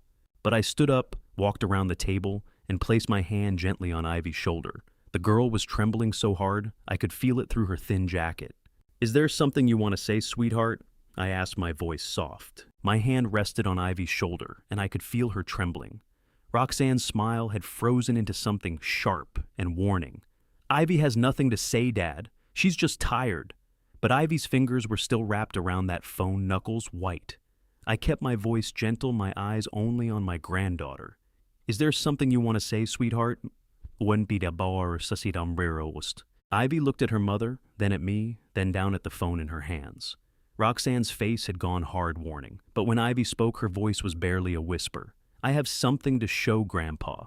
Then she turned and walked out of the house before her mother could stop her. Ivy came to me in the horse stable 3 hours after her mother left, 11 years old, clutching her phone like it was evidence of a crime, which I suppose it was. She didn't say anything at first, just held the phone out, the video already queued up. I watched her face more than the screen, saw the moment she'd stopped being a child, saw what it cost her to walk into the barn and hand me the truth about her own mother. I pulled her into a hug when it finished. "You did nothing wrong," I said quietly. "You're the bravest person I know." She nodded against my chest, and I felt her shoulders shake with silent sobs. I sent the video to Clifford within the hour. I held Ivy until she stopped shaking, then sent her up to the house with Clayton to get something to eat. The ranch, I told her, would always be her safe place. No matter what happened with her parents, she had a home here. After she left, I stood in the stable with the stallion, watching him breathe in the dim light. The horse they'd tried to sell, the property they'd tried to steal, the life they'd tried to institutionalize away. I pulled out my phone and called Clifford. "We finished this before winter," I said when he answered. "I have everything we need." 2 weeks later, I sat in Clifford's office signing revocation documents, page after page of legal notices canceling every scrap of authority Brent and Roxanne had claimed through their fraudulent management agreements and forged medical assessments. "These revocations are effective immediately," Clifford said, organizing the signed pages into neat stacks. "By tomorrow afternoon, every institution will have formal notice that Brent Townsend has zero authority over your assets. Bank accounts, insurance policies, livestock registrations, property records, everything." He'd drafted letters for every financial institution where Brent had tried to establish signing authority. Each letter included copies of the medical board complaint against Dr. Hoffman, evidence of the forged documents, and formal revocation of any permissions previously granted. "What about the guardianship petition?" I asked. "Filed formal objections this morning," Clifford said. Attached Ivy's video, the medical board complaint proof of Dr. Hoffman's bribe, and documentation of Brent's wire fraud attempt with the fake buyer. No judge will grant guardianship with that evidence file. Each signature on the revocation documents was another door slamming shut. I was systematically cutting off every escape route they thought they had. Clifford leaned back in his chair, studying me over his wire-rimmed glasses. "When they find out, what do you think they'll do?" "Panic, Amoskis," I said. "Brent has over $900,000 in debt coming due. He was counting on the stallion sale to cover it. Roxanne was counting on the wedding venue revenue. Bernice already put a deposit down at Sunset Ridge. So they're financially desperate, legally blocked, and about to discover every institution has been warned they're fraudsters." Clifford's smile was cold. "They are going to lose their minds and do something reckless. And when they do, we'll have them." I thought about Ivy's trembling hands holding that phone, about Helen's conservation trust protecting what we'd built, about 12 months of watching my family try to steal my life while I documented every crime. "How reckless do you think they'll get?" Clifford slid the stack of certified mail receipts across his desk, proof every institution had been notified by 5 p.m. that day. "They are going to lose their minds and do something reckless, Vernon. Desperate people make mistakes." I thought about Brent's debt, about Bernice's nursing home deposit, about Roxanne's face when she realized her daughter had chosen me. Desperate was exactly what I was counting on. The revocation letters hit every institution at once, banks, insurance companies, the title registry. Clifford had timed it perfectly. When they received the revocation letters on October 15th, it took Brent exactly 4 hours to show up at my door, with Roxanne and Bernice demanding I stop this nonsense and sign over management like we agreed. I was sitting on the porch when they pulled up 3 of them, piling out of Brent's truck like they were coming to stage an intervention. "You can't do this," Brent said, waving the bank letter in my face. You signed the management agreement. We have authority. That agreement was based on fraudulent medical assessments, I said calmly. Dr. Hoffman is under investigation. Any document he signed is worthless. Bernice's face went hard. Vernon, you're being unreasonable. We're family. We're trying to help. Help yourselves, you mean? Roxanne stepped forward, her voice softer. Dad, please. Can we just talk inside like a family? I looked at my daughter's face, saw the calculation behind the concern, and made my decision. Fine, I said, standing up slowly like the effort cost me. Come inside. We sat in the living room, me in Helen's old chair, them on the couch like a panel of judges. The October afternoon light came through the windows, cold and pale. What do you want? I asked. Brent pulled out fresh paperwork. Just sign this. Temporary family management. 6 months. Gives us authority to handle, bills manage the property, make sure everything runs smoothly. And if I refuse, then we file the guardianship petition, Bernice said. We have Dr. Hoffman's assessment documentation of your confusion evidence you can't manage alone. A judge will appoint us anyway. I let the silence stretch. Let them think I was weighing my options, considering surrender.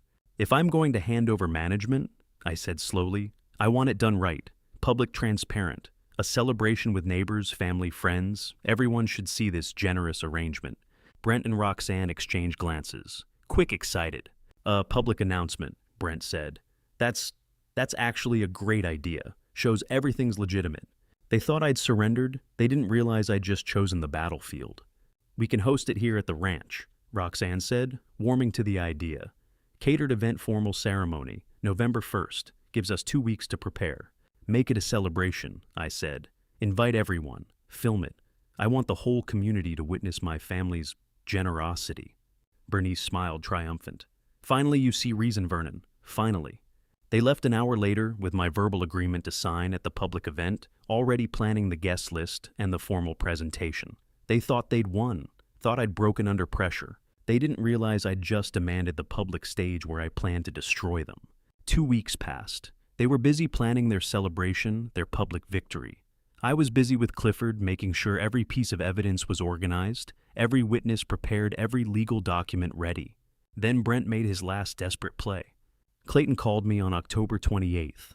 Boss Brent's here with 2 men in suits. Says they're investors looking at development financing. Wants to tour the property. I let them, I said, and call Clifford. Tell him the investors are here. I watched from the barn window as Brent walked the property with 2 middle-aged men in expensive coats pointing at the barn, the pastures gesturing enthusiastically. His last shot at legitimate financing before his debt came due. Clifford worked fast. Within an hour, he'd anonymously provided the conservation easement documents to the investors' legal team during their routine due diligence check. Before I reveal what happened when those investors arrived at the ranch, comment A or B and tell me why A equals Vernon should expose them immediately or B equals let them dig themselves deeper first. Quick note, the next part includes some recreated details for narrative depth and emotional impact. I was in the barn with Clayton when the investor's attorney called them. We couldn't hear the conversation, but we saw Brent's face change confidence to confusion, to pale understanding. The investors packed up and left within 10 minutes, didn't even finish the tour. Brent stood in the driveway watching them drive away, phone pressed to his ear, his free hand running through his hair over and over. Bernice appeared from somewhere, walked over to him. I couldn't hear their conversation, but I saw Brent's gestures, desperate, frustrated, trapped. November 20th. 3 weeks until Brent's debt came due. 3 weeks until desperation made him commit the crime I needed him to commit. Clayton had positioned himself close enough to hear. He came back to the barn 10 minutes later. What did they say? Oh, I asked. Clayton's face was grim. The investor's attorney told them about the conservation easement, said either Brent lied or didn't do his homework. Either way, the wedding venue scheme violates permanent land restrictions, legally impossible. And Brent told Bernice that was his last shot at refinancing, said the debt's due November 20th. Clayton paused. Then he said, we have to sell the horse. It's the only asset left that can cover the $900,000. I looked out the barn window. Brent and Bernice were still talking, making plans, calculating their desperate next move. They were going to attempt to sell my champion stallion, the one asset protected by Helen's conservation trust, the one transaction that would trigger automatic forfeiture of all inheritance rights, and give me everything I needed for criminal charges. Brent's words hung in the cold October air. We have to sell the horse. Bernice nodded slowly, already scheming. They were going to attempt to sell my champion stallion, the one asset that would trigger forfeiture, and hand me criminal evidence. I watched from the barn window as they made their plan, and I smiled. They just decided to hand me the evidence that would destroy them. Brent moved fast once he made his decision. Within 48 hours, he'd contacted 3 potential buyers for the stallion's breeding rights. I knew because Clayton had placed a voice-activated recorder in my home office, entirely legal under Montana's one-party consent law, since I was the property owner, and consented to the recording on my own premises. The bank called Brent on November 3rd to confirm his $900,000 loan maturity date, November 22nd, the day before Thanksgiving, 18 days away.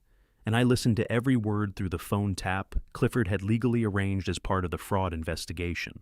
Brent was in his apartment garage when the call came through. I could hear the echo of the concrete walls, the background hum of traffic from the Bozeman Street outside. Mr. Townsend, this is Sarah Gunderson from First Montana Bank. I'm calling to confirm your commercial loan maturity date of November 22nd. The outstanding balance is $903,477.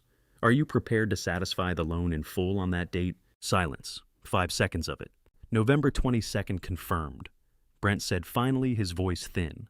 Yes, I understand the penalties for default.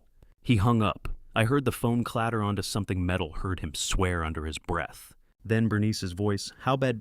$903,000 by November 22nd. Brent said. Default penalties are brutal. They'll seize everything, the apartment, at the car, my business accounts. Everything. And then we don't default, Bernice said, her voice cold and calculating. The stallion is worth $450,000 to that Texas buyer. We close the deal by the 15th, move Vernon to Sunset Ridge. By the 18th, use the celebration on the 20th as the transition story. Once he's institutionalized, we liquidate personal assets, jewelry, equipment, whatever liquid capital is accessible. Between the horse and liquidation, we cover the debt. Roxanne's voice hesitant. What if Dad fights being moved? We have Dr. Hoffman's assessment, Bernice said. He's legally incompetent according to medical records. It's not his choice anymore. We're acting in his best interest, that's what the paperwork says. 18 days, that's how long Brent had to commit fraud, elder abuse, and theft before his financial empire collapsed. And the celebration event, Brent asked. Perfect cover, Bernice said. We presented as Vernon voluntarily transitioning to assisted living, celebrating his legacy, handing management to family who'll protect his interests. Neighbors see a generous old man making wise choices. Nobody questions it. I listened to them plan my imprisonment like it was a business transaction. Listened to my daughter agree to every step. Clifford was on the line with me, recording everything on his end as backup. When they finally hung up, he said quietly, they just gave us a complete timeline and motive. 18 days to document every crime. Starting now, I said. 1 week later, Bernice and Roxanne drove to Sunset Ridge Assisted Living Facility in Bozeman. Clayton had a contact there. A nurse's aide who'd worked the ranch circuit knew what real elder care looked like versus warehousing. She texted me when they arrived. 2 women here asking about memory care for a Mr. Whitaker. Want me to listen? Please, I texted back. 20 minutes later, she sent me the details. Director Ellen Hobbs, a well-meaning administrator in her early 60s who'd run Sunset Ridge for 15 years, had no idea she was being used as an accessory to elder imprisonment. She gave them the full tour private room in the memory care wing, 24-hour supervision, locked doors for resident safety. The memory care suite is $8,500 per month, Director Hobbs said, according to my contact. With the medical assessment you've provided, we can admit Mr. Whitaker for respite care starting November 18th. Perfect, Bernice said. We'll bring him that morning. He's confused about needing help, so the transition may require some firmness. We have staff trained in gentle redirection, Director Hobbs assured her. Many residents resist initially, but adjust within a few days.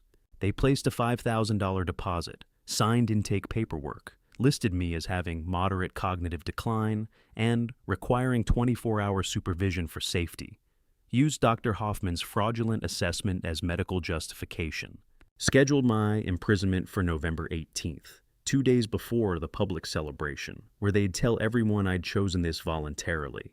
My contact sent me photos of the paperwork, every lie documented, every signature captured. They were picking out the room where they'd imprison me, and I was picking out the handcuffs they'd wear.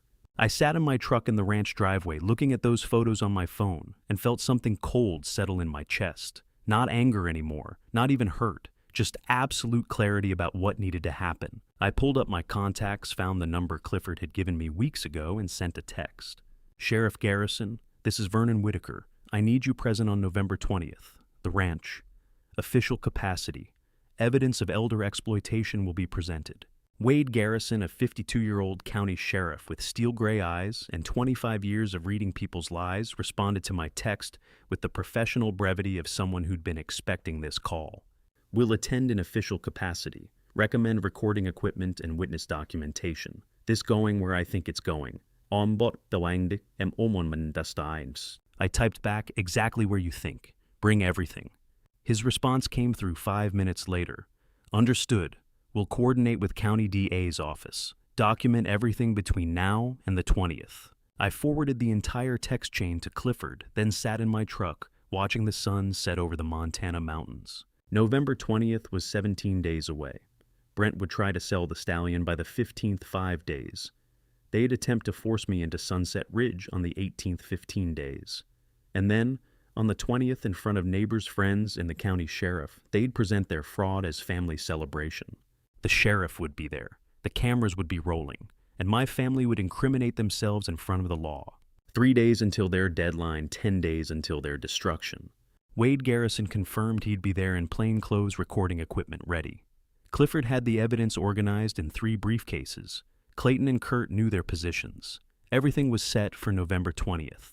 7 days before the gala, I stood at the training arena fence watching a 9-year-old girl who'd lost her mother to cancer brush the champion stallion's mane, the same stallion my family planned to sell in 3 days. And I knew Helen had been right about everything. The girl's name was Emma. She hadn't spoken since her mother died in August.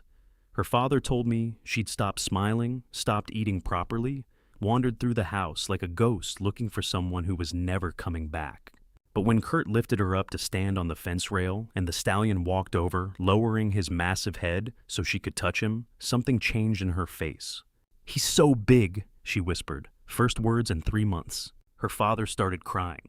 There were 5 children that afternoon, ages 7 to 12, all of them carrying the weight of parents lost to cancer.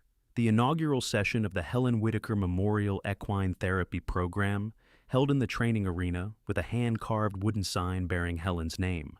I'd invited their families, a few volunteers, Kurt and Clayton, to help. Small group, quiet ceremony. The kind of thing Helen would have loved, no fuss, just purpose. This ranch will be a place where children who've lost what my grandchildren and I lost can find some peace, I told the gathered parents. It's what Helen wanted, what she planned before she died. A living memorial, a healing space.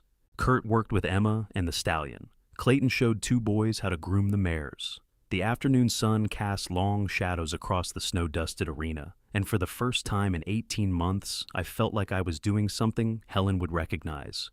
That little girl smiling at the stallion was everything proof that some things can't be bought, sold, or stolen, no matter how desperate you are. Roxanne and Brent watched from the house. I saw them in the window, Roxanne's phone pressed to her ear, her face pale even from a distance. Later, Clayton told me what he'd overheard when he walked past the open window. "He's turning it into a non-profit," Roxanne said, her voice sharp with panic. "If that gets registered, we can't touch any of it. We have to move the gala up, do this now before he makes the therapy program official." But the gala was already scheduled, November 20th. They couldn't move it without looking suspicious, and they needed the public legitimacy. They were trapped by their own timeline. November 20th arrived cold and clear. The ranch was transformed. Brent had spent thousands on the production massive LED screen mounted behind a wooden stage professional sound system, white tent with heaters, catered food, decorative lighting strung through the bare November trees. 70 people confirmed, neighbors, local business owners, people from church families from the therapy program trial. It looked like a celebration. It was supposed to look like a celebration. I stood in my bedroom getting dressed, looking at Helen's portrait on the wall. The envelope she'd left me sat on the dresser, sealed, waiting. "They're going to hate me for this," I said to her picture. "Roxanne's going to hate me." Helen's painted smile seemed to say, "Then you raised her wrong, or you're doing something right." Clayton knocked on the door. Guests are arriving. Clifford's here. So is the sheriff. In uniform, plain clothes, back row, phone ready. I picked up Helen's envelope and went downstairs. The yard was full by 7 o'clock. White tent, glowing heaters, humming people in winter coats, holding drinks and making small talk. The stage stood empty, LED screen, dark microphone, waiting. Sheriff Wade Garrison stood near the back fence, looking like any other neighbor in jeans and a ranch coat. His phone was in his hand, angled toward the stage. Clifford sat in the third row, 3 briefcases at his feet, looking calm as Sunday morning. Clayton and Kurt positioned themselves at opposite sides of the crowd, watching. Brent worked the audience like a politician, shaking hands, thanking people for coming. Bernice stood near the stage in a navy dress and pearls, looking like somebody's kind grandmother, instead of the woman who'd bribed a doctor and picked out my prison room. Roxanne climbed the stage steps at 7:30, microphone in hand, smile bright and hollow. "Thank you all for coming tonight," she said, her voice amplified across the yard. "We're here to celebrate something important, my father's wise decision to let his family help him manage this beautiful property. It's been a hard year for all of us, losing my mother, watching Dad struggle with the ranch alone. But tonight, we're announcing a new chapter." The crowd murmured approval. They didn't know. How could they know? "Dad's worked so hard to build this place," Roxanne continued, "and now he's trusting us, his family, to protect what he and Mom created. It's an honor. It's a responsibility we take seriously." She looked at me, standing at the base of the stage.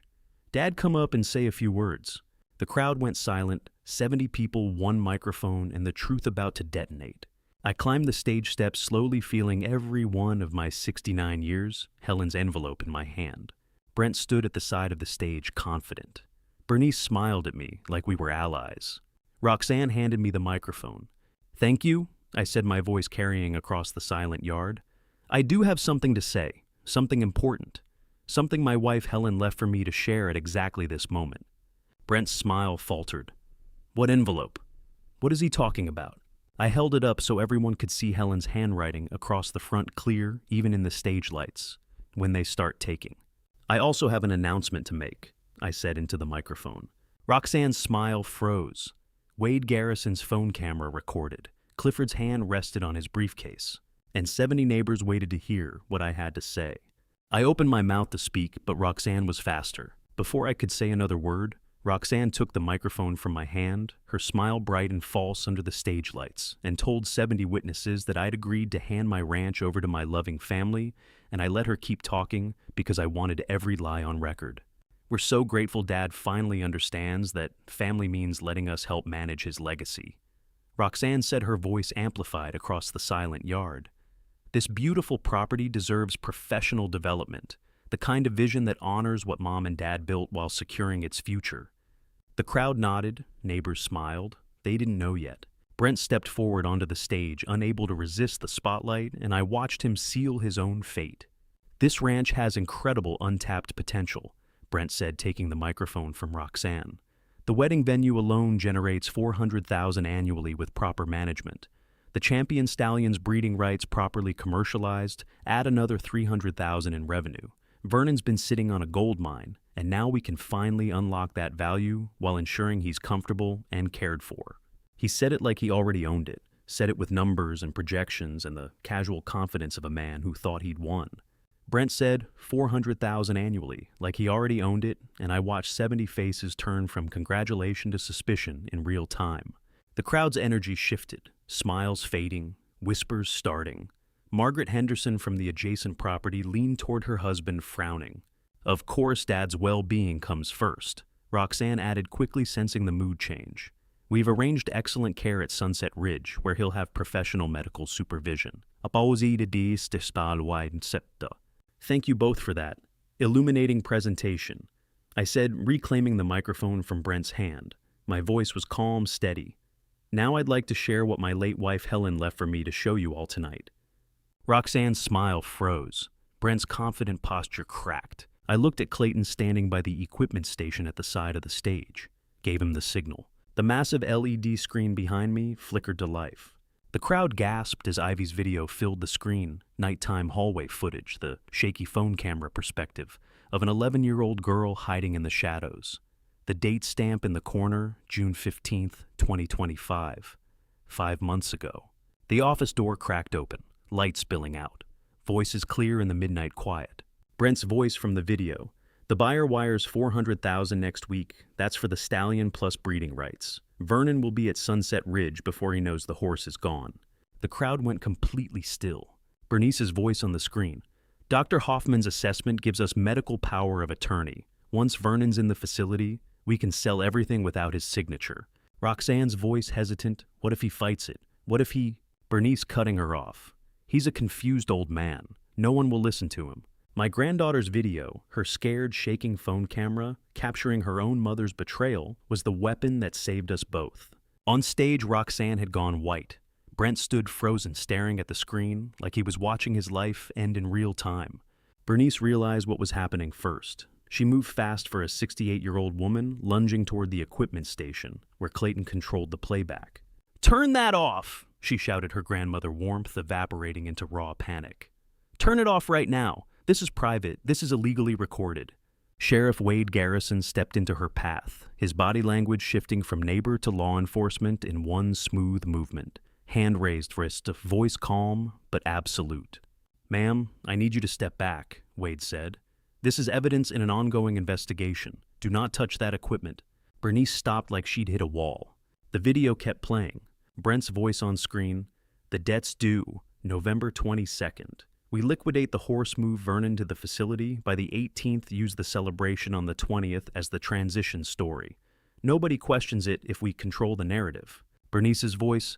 "The nursing home deposit's already placed, $5,000. Room 17 in the memory care wing. I picked it myself. Locked doors, no visitors without family approval." Someone in the crowd made a small, horrified sound. The video showed the battery icon dropping to 2%. Ivy's finger hovering over the stop button. The timestamp, 11:47 p.m. June 15th. 5 minutes and 38 seconds of conspiracy captured by a terrified child. Then the screen went dark. The silence that followed was absolute. I stood center stage looking at 70 faces I'd known for years. Neighbors who'd come to Helen's funeral, friends who'd brought casseroles and condolences, parents from the therapy program. People who knew me, knew Helen, knew what kind of family we'd tried to build. And I looked at my daughter. Roxanne's face had crumpled not with remorse, but with the realization that she'd been caught. Brent stood beside her, calculating, already thinking about lawyers and defenses. Bernice had backed away from Wade Garrison, but her eyes were on me, and for the first time, I saw genuine fear there. Wade Garrison stood between Bernice and the equipment, his body language pure law enforcement authority. The video had stopped, but the damage was done. The crowd wasn't murmuring anymore. They were staring at my daughter, my son-in-law, and the woman who'd called herself family while planning my imprisonment. And every face showed the same thing discussed. The exposure had only just begun. The crowd was still processing the video, 70 people trying to reconcile the smiling family on stage, with the conspirators captured on screen when Clifford made his move. While the crowd was still processing the video, Clifford Prescott rose from his front row seat, briefcase in hand, and walked toward the stage with the methodical precision of a man who'd spent 40 years destroying liars in court. I stepped aside, giving him the microphone. "My name is Clifford Prescott," he said, his voice clear and professional. "I've been Vernon Whitaker's attorney for 35 years. I'm also the executor of the Helen Whitaker Memorial Trust. What you've just witnessed on that screen is part of an ongoing elder exploitation investigation." He opened his briefcase on the small table beside the podium. "Dr. Gerald Hoffman of Livingston Family Medicine has been suspended by the Montana State Medical Board, pending investigation into falsified cognitive assessments and acceptance of bribes to provide fraudulent diagnoses." Bernice made a small sound, half gasp, half denial. Clifford pulled out a document, held it up, so the front rows could see the official letterhead. "This is the medical board's suspension order, effective November 3rd, 2025. Dr. Hoffman is prohibited from practicing medicine pending the outcome of their investigation into ethical violations." He set down the document and picked up his phone. "I'm going to play a 30-second audio clip from Vernon's follow-up appointment with Dr. Hoffman in August. Vernon asked simple questions about the dates of his supposed cognitive assessments. Clifford pressed play. Dr. Hoffman's voice came through the speaker, nervous and fumbling. "The assessment was, well, I thought it was November, but the paperwork says December, so I'm not sure which visit we're talking about here. Vernon's voice on the recording, calm. I only came in once, doctor, in December, with Mrs. Caldwell. Dr. Hoffman. Yes, right, the December. The records sometimes get entered. Clifford stopped the playback. The assessments were fabricated, he said. Vernon never took those cognitive tests. Dr. Hoffman created false medical records at the request of Bernice Caldwell, who paid him for fraudulent documentation. $3,500 in cash, that's what Bernice thought my freedom was worth, and Clifford had every transaction documented. Mrs. Caldwell's cash payments to Dr. Hoffman, totaling $3,500 over 2 months, are documented through subpoenaed bank records. Clifford continued. 3 payments, $1,500 on October 12th, $1,000 on November 2nd, and $1,000 on November 18th. All cash deposits to Dr. Hoffman's personal account, within 24 hours of meetings with Mrs. Caldwell. Bernice's face went from red to white. Brent grabbed Roxanne's arm, pulling her closer like they could protect each other. The crowd wasn't murmuring anymore. They were staring in horrified silence. Clifford stepped back from the microphone, nodded to me. I took Helen's envelope, the one she'd sealed 8 months before she died, and carefully opened it. Inside were 3 documents. I pulled out the first of the Conservation Trust Agreement, Helen's signature clear at the bottom, dated February 14th, 2024. This ranch doesn't belong to me, I said into the microphone. It belongs to the Helen Whitaker Memorial Conservation Trust, established February 2024, 8 months before my wife died. She knew this day would come. Roxanne's face went slack. The trust contains specific stipulations. I continued reading from Helen's carefully drafted language. The property cannot be sold for commercial development. The champion stallion cannot be sold or exploited for commercial breeding profits. The land must be maintained as agricultural conservation space and may be used for nonprofit educational or therapeutic purposes only. I looked up at the crowd, then at my daughter. And there are forfeiture clauses, I said quietly. Helen wrote these herself. Let me read them exactly as she wrote them. I held the document up to the light, reading Helen's words. Any beneficiary who attempts unauthorized sale of trust assets files false medical claims to seize control of the trust, or seeks to institutionalize the trustee through deception, fraud, or abuse of medical authority, shall immediately and permanently forfeit all inheritance rights, claims, and benefits under this trust. Helen had built a legal fortress so perfect that my family destroyed themselves just by trying to breach it. The silence was absolute. By attempting to sell the stallion's breeding rights, I said, by bribing Dr. Hoffman to create false cognitive assessments, by placing a deposit at Sunset Ridge to force my institutionalization, they triggered every single forfeiture clause. Roxanne's legs buckled. Brent caught her, held her up. No, Roxanne whispered, but the microphone caught it, amplified it across the yard. It can't be. We didn't. Mom wouldn't. She wouldn't cut me out, Roxanne said louder, her voice breaking. She loved me. She wouldn't. I held up the trust document so the crowd could see Helen's signature, the notary seal. The date February 14th, 2024. Valentine's Day. 8 months before the cancer took her. She loved you enough to try to save you from yourself, I said. You just didn't let her. Roxanne stared at me like I'd just pulled the ground out from under her world, which I suppose I had. Her face cycled through emotions too fast to track shock, denial, rage, desperation. And finally, something that looked like the beginning of understanding. Brent was calculating, already thinking about legal challenges, ways to fight the forfeiture. But Clifford had spent 8 months making sure every clause was bulletproof. Bernice stood frozen, her grandmother mask completely shattered, revealing the predator underneath. And 70 witnesses watched it all unfold under the Montana stars. The crowd stood frozen, 70 people processing what they had just witnessed. A family destroyed by their own greed, documented and exposed before their entire community. Wade Garrison moved through the stunned crowd toward Bernice Caldwell with the slow, deliberate walk of a law enforcement officer who just watched a confession play out on a giant screen in front of 70 witnesses with cameras. Bernice saw him coming. She started backing toward the parking lot, but there was nowhere to go that wasn't filled with neighbors holding phones recording every moment. Wade reached her near the stage exit walkway. Mrs. Caldwell, he said, his voice calm and official, I need you to remain available for questioning regarding systematic financial exploitation of elderly individuals. We've received formal complaints from 3 additional families regarding your conduct with their parents. The crowd went completely silent. Bernice's face cycled through emotions: shock, denial, calculation, fear. This is harassment," she said, her voice shaking. "I was helping Vernon. I was trying to protect—" "Ma'am, we have documented cash payments to Dr. Hoffman." Wade continued cutting through her protest. "We have nursing home deposits made without the patient's knowledge or consent. And we have a pattern of similar conduct with other elderly clients over the past 5 years. Please don't leave town while this investigation is active." 3 other families Bernice had done this before, and I was just the one who finally caught her. Cell phones throughout the crowd were recording. The charming grandmother who'd brought homemade pie and talked about family values was being publicly connected to systematic elder abuse. Her reputation didn't just crack, it evaporated. "I have rights," Bernice stammered. "I have an attorney." "Then I suggest you call them," Wade said. "And again, do not leave Park County while this matter is under investigation." Bernice looked at me, standing on the stage, and for a moment I saw pure hatred in her eyes. Not regret, not shame, just fury that I'd caught her. Then she turned and walked to her car back straight, trying to salvage some dignity while 70 phones captured her retreat. Brent had disappeared, already slipped away during the trust revelation probably. I'd deal with his debt fraud later. Right now, I was watching my daughter. Roxanne hadn't moved from the stage. She stood frozen, staring at the empty LED screen at the place where her own conspiracy had played for the world to see.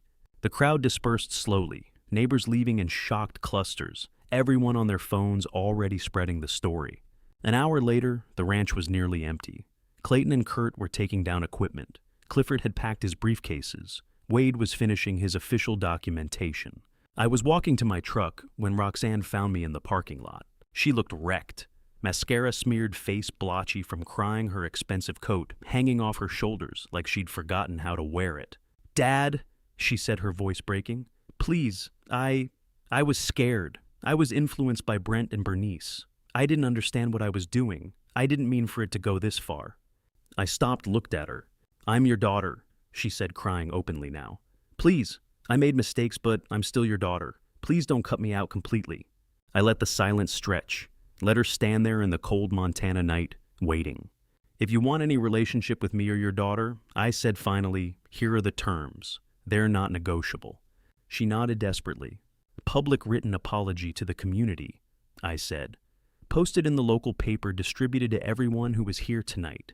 Acknowledging what you did, owning it completely." Roxanne's face went pale, but she nodded. "Legal waiver surrendering all claims to my estate. Signed, notarized, filed with the county. You get nothing when I die except what I choose to leave Ivy. That's 1 year of unpaid work at the Equine Therapy Foundation." I continued. "Every Saturday, you'll work with the children who've lost parents. You'll muck stalls and groom horses and help Kurt with training. You'll see what Helen's legacy actually means." Roxanne was shaking. "And family counseling," I said. "Yumi and Ivy, professional therapist, weekly. For as long as it takes for you to understand what you did to your own child when you made her choose between you and the truth. My daughter couldn't even look at the child who'd saved me while begging for mercy she'd never offered." Roxanne looked across the parking lot. Ivy stood there with Clayton watching. 11 years old, Helen's serious eyes waiting to see if her mother would choose redemption or pride. "Everyone will know," Roxanne whispered. "The apology. Everyone will see it. They'll never let me forget." "That's the point," I said quietly. "You humiliated yourself through your actions. The apology is just acknowledgement. Accountability is the first step toward anything resembling redemption." "And if I can't," she asked, "if I can't do the public apology, and then you walk away," I said. "Keep your pride, lose your family, but you don't get both, Roxanne, not after what you've done." She looked at me, then at Ivy, then back at me.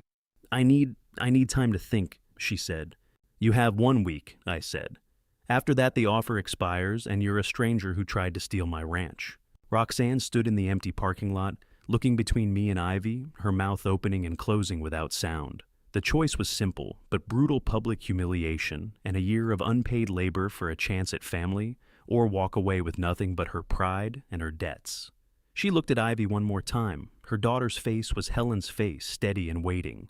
And I saw the exact moment Roxanne realized she'd have to decide whether she wanted to be saved. The sound of silence woke me, not the creaking floorboards or phantom footsteps I'd heard for months. Not Helen's voice calling from the kitchen, or Roxanne's accusations echoing through empty rooms. Just silence clean and whole as fresh snow.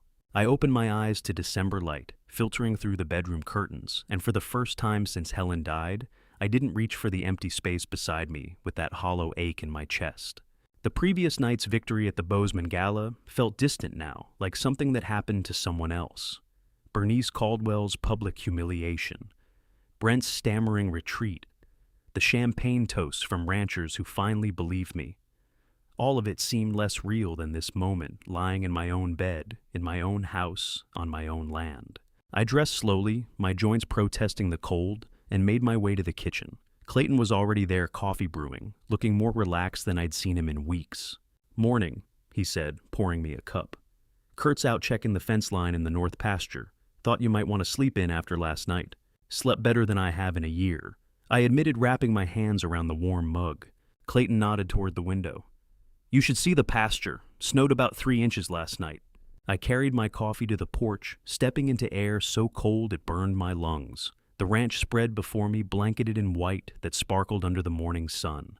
And there, in the east pasture, I saw him. The stallion. He stood at the fence line, his dark coat stark against the snow, steam rising from his flanks in the freezing air. As I watched, he tossed his head and bolted, running the length of the pasture, with a power that made my chest tighten. Every stride was freedom. Every breath visible in the cold air was defiance. He ran not because something chased him, but because he could. Because he was still here, still strong, still alive, despite everything Roxanne and Brent had tried to take. I stood there watching him run, and something inside me shifted. Not broke, shifted. Like a bone that had been set wrong for months finally clicking into place. This was why I'd fought. Not for the money or the property lines or even the principle of the thing. For this exact moment. For the right to stand on my own porch and watch a magnificent animal run free across land my father had worked, and my grandfather before him. "Beautiful, isn't he?" Clayton said, joining me on the porch.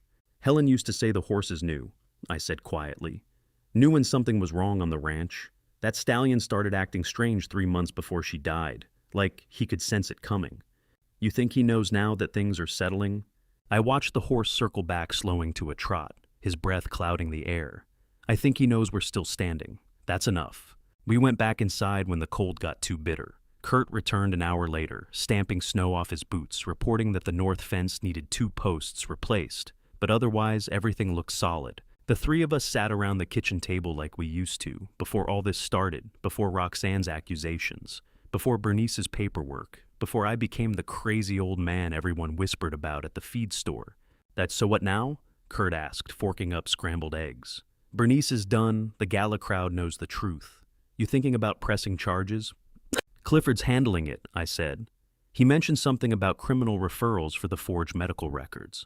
Clayton refilled our coffee cups. "And Roxanne?" I stared into my mug, watching the steam rise. "She made her choice. Chose Brent over family, chose money over truth. I can't fix that." Helen's voice echoed in my memory, something she'd said years ago when I was struggling with a difficult business decision. Sometimes the hardest thing is knowing when to stop fighting, when to just stand still and let the truth catch up. I'd spent months fighting the competency hearing, fighting the conservatorship, fighting to prove I wasn't the broken old man they painted me as. Maybe now was the time to stand still. Let Clifford handle the legal consequences. Let the truth work itself through the system. "Vernon." Clayton's voice pulled me back. Just thinking about Helen. She always knew when to push and when to wait." Kurt nodded. "She had good instincts." My phone rang, shattering the peaceful moment. Clifford Prescott's name appeared on the screen. "Clifford," I answered. "Everything okay?" His voice was careful, measured in that lawyer way that meant complications. "Vernon, we need to talk about next steps. Last night was a public relations victory, no question. But the legal situation is more complex than I initially thought." Yep, I felt Clayton and Kurt watching me. "What kind of complex?" "Bernice Caldwell filed a complaint with the state bar this morning, claiming I orchestrated a public ambush that damaged her professional reputation. It's baseless, but it'll require a response. More concerning, Roxanne's lawyer called. They're claiming harassment, that we intentionally humiliated her in public. They're threatening a civil suit." The peaceful morning cracked like ice under weight. They tried to institutionalize me based on lies, and now they're claiming harassment. I know, but they're angry and desperate people do unpredictable things. There's also the matter of Dr. Hoffman. If we pursue charges against him for the false medical records, his lawyer is already making noise about HIPAA violations and patient privacy claims. I looked out the window at the stallion still visible in the pasture, standing calm now near the water trough. So we won the battle, I said slowly, but the war's not over. That's one way to put it, Clifford said. I need you to come to my office tomorrow. We need to map out our strategy for the next phase. This could get messy before it gets clean. I hung up and set the phone on the table. Clayton raised his eyebrows in question. The lawyer stuff, I said. Apparently winning in public means fighting harder in private. Outside, the stallion tossed his head and started running again, powerful and free against the white Montana snow. He didn't know about lawyers or lawsuits or the complicated aftermath of victory. He just knew how to keep running. Clifford slid the folder across his desk, and I saw Roxanne's signature twice, 3 times, each one subtly different from the last. 2 days had passed since his warning call about the legal complications. I'd driven to Bozeman that morning, expecting more bad news, more threats from Bernice or Roxanne's lawyers. Instead, Clifford looked grimly satisfied. The signatures don't match Vernon, he said, tapping the documents with his pen. 3 different documents, 3 different versions of Roxanne's hand. Either she's developing tremors or someone else signed her name. I leaned forward studying the papers. Power of attorney, ranch sale contract, breeding rights transfer. The signatures looked similar enough that I'd never have questioned them, but laid side by side the differences became obvious. The R slanted differently. The loop in the X varied. The final P sat higher in one version than the others. Darlene, I said quietly. She had access to everything, lived in that house for months while she played the concerned friend. The forensic accountant agrees, Clifford said. The DA's office is very interested. Wire fraud, forgery, elder exploitation. They're building a case that goes beyond your daughter. The word daughter hit harder than it should have. Roxanne hadn't signed these documents because she hadn't needed to. Darlene Hargrove had done it for her, expanding this conspiracy from family greed into something darker. Criminal fraud, federal charges. Brent's been questioned, Clifford continued. He's cooperating, which tells you how scared he is. Claims he had no idea about the forgeries that Darlene handled all the paperwork. The investigators are looking at Gretchen Hargrove, too. Darlene's daughter was involved in the financial transfers. I stared at the signatures, these ghosts of my daughter's handwriting. What happens now? The state prosecutes. You're the victim, but it's out of your hands. Wire fraud is federal. Once they're involved, it moves on its own momentum. I thanked Clifford and drove home through December, cold the mountains sharp against a pale sky. My phone rang halfway back to the ranch. Unknown number. I almost didn't answer. Mr. Whitaker. The voice was shaky, desperate. This is Dr. Philip Ashford. Please don't hang up. Dr. Philip Ashford. 62, thin-faced, the neurologist who'd examined me last spring and declared me mentally incompetent. The man whose signature had nearly cost me everything. Give me one reason not to, I said. My medical license has been suspended. He said, the words tumbling out. Pending ethics investigation. My practice, my reputation. Everything's collapsing. Mr. Whitaker, please, I made a mistake. I pulled onto the shoulder, gripping the phone. You sold your conscience, doctor. You declared a healthy man unfit to rob him of his freedom. I know, his voice cracked. But you need to understand I was pressured. The money, the threats, I wasn't thinking clearly. What money? Silence stretched between us, broken only by his ragged breathing. It was Darlene Hargrove, he finally said. She paid me $15,000. I have the bank records, I'll give you everything. Wire transfers, emails, the whole arrangement. I'll testify. Just please tell the medical board I'm cooperating. $15,000, the price of a man's freedom, paid in cash to a doctor, with a boat payment and a guilty conscience. I sat there on the side of the highway, watching snow blow across the asphalt, and felt something cold settle in my chest. Not anger, not even surprise. Just the weight of knowing exactly how cheaply I'd been valued. They'd send everything to Clifford Prescott, I said. Whether it helps you is between you and the medical board. I hung up before he could beg again. The ranch felt different when I got home. Quieter. Clayton and Kurt were out checking cattle, the house empty except for the ticking of Helen's grandmother clock in the hall. I walked to the barn, needing the solid warmth of horses and hay, and things that didn't lie. That's where I found Ivy. My granddaughter sat on a hay bale in the corner stall, 11 years old, with Helen's dark eyes and Roxanne's stubborn chin. She didn't look up when I entered, just kept running her fingers through the straw. "And thought you might be here," I said, settling onto the bale beside her. She shrugged, still not meeting my eyes. "None of this is your fault, Ivy," I said quietly. "You were brave and honest when the adults around you weren't." "I told the truth about what I heard," she whispered.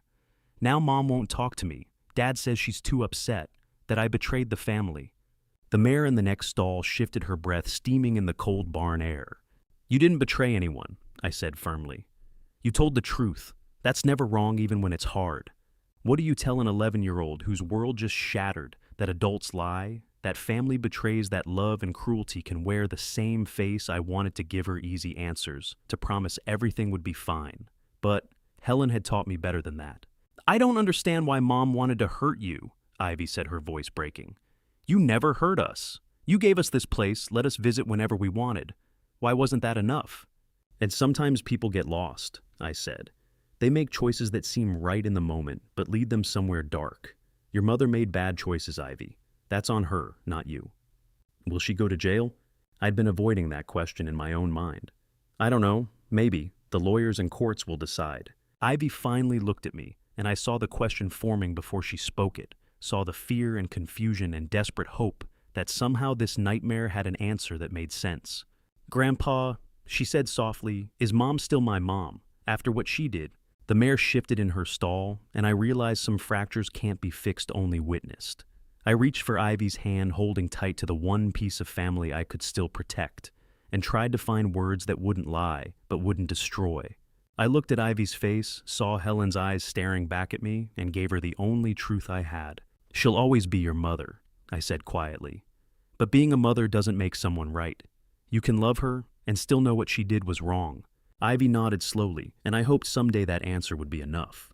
Roxanne's car pulled into the drive 3 days before Christmas, and I knew from the way she sat motionless behind the wheel that Brent wasn't coming. I watched from the kitchen window as she finally opened the door, stepped into the December cold, and walked toward the porch with her shoulders hunched against more than just the wind. I met her outside, keeping the door closed behind me. The porch felt like neutral ground, not quite inside, not quite gone. "Dad," she said. Her voice cracked on the single word. I didn't respond, just waited. Let the silence stretch between us like all the months of lies and forged signatures and courtroom testimony. "Can we talk?" she asked. "That's why you're here, isn't it?" She flinched but nodded. We sat in the porch chairs Helen had picked out years ago, watching our breath cloud in the freezing air. Roxanne pulled her coat tighter. "Brent's cooperating with the prosecutor," she said. "His lawyer cut a deal. He's testifying against Darlene and Gretchen in exchange for reduced charges." "I know." "He's filing for divorce." I studied my daughter's face, 43 years old, lines around her eyes that hadn't been there when Helen was alive. "And you came here to tell me that—" "I came here to tell you the truth," she said. "Not the version my lawyers want me to say, not the story that makes me look better, just the truth." I waited. When Mom died, I was terrified. Roxanne said, her words tumbling out fast, like if she stopped, she'd lose her nerve. "Terrified you'd forget us. Terrified the ranch would swallow everything. Terrified I'd lose you too. You disappeared into this place after the funeral, stopped returning calls, stopped coming to Sunday dinners. It was like you died with her. I was grieving." "I know, but I didn't understand that then. I just saw you pulling away, saw this ranch worth millions, and Brent kept saying we needed to protect our future. Darlene said you weren't thinking clearly, that someone needed to take control before you made bad decisions."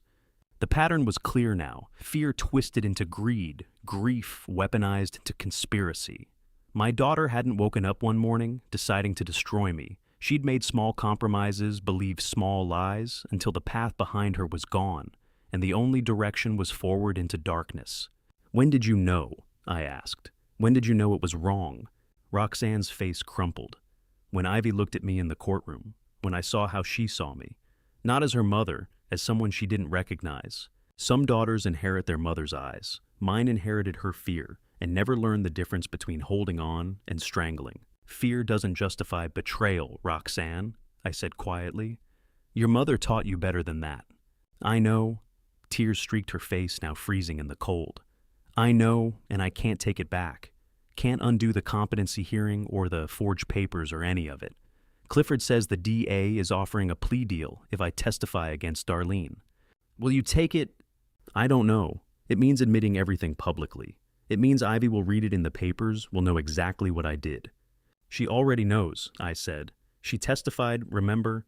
Roxanne closed her eyes. Can you ever forgive me, Dad? The question hung in the frozen air between us. Could I forgive the daughter who'd tried to institutionalize me, steal my land, erase everything Helen and I built? Could I separate the terrified woman on my porch from the conspirator who'd signed legal papers and hired corrupt doctors? I don't know, I said honestly. Ask me again in a year, after the courts are done, after you've faced what you did without lawyers softening it.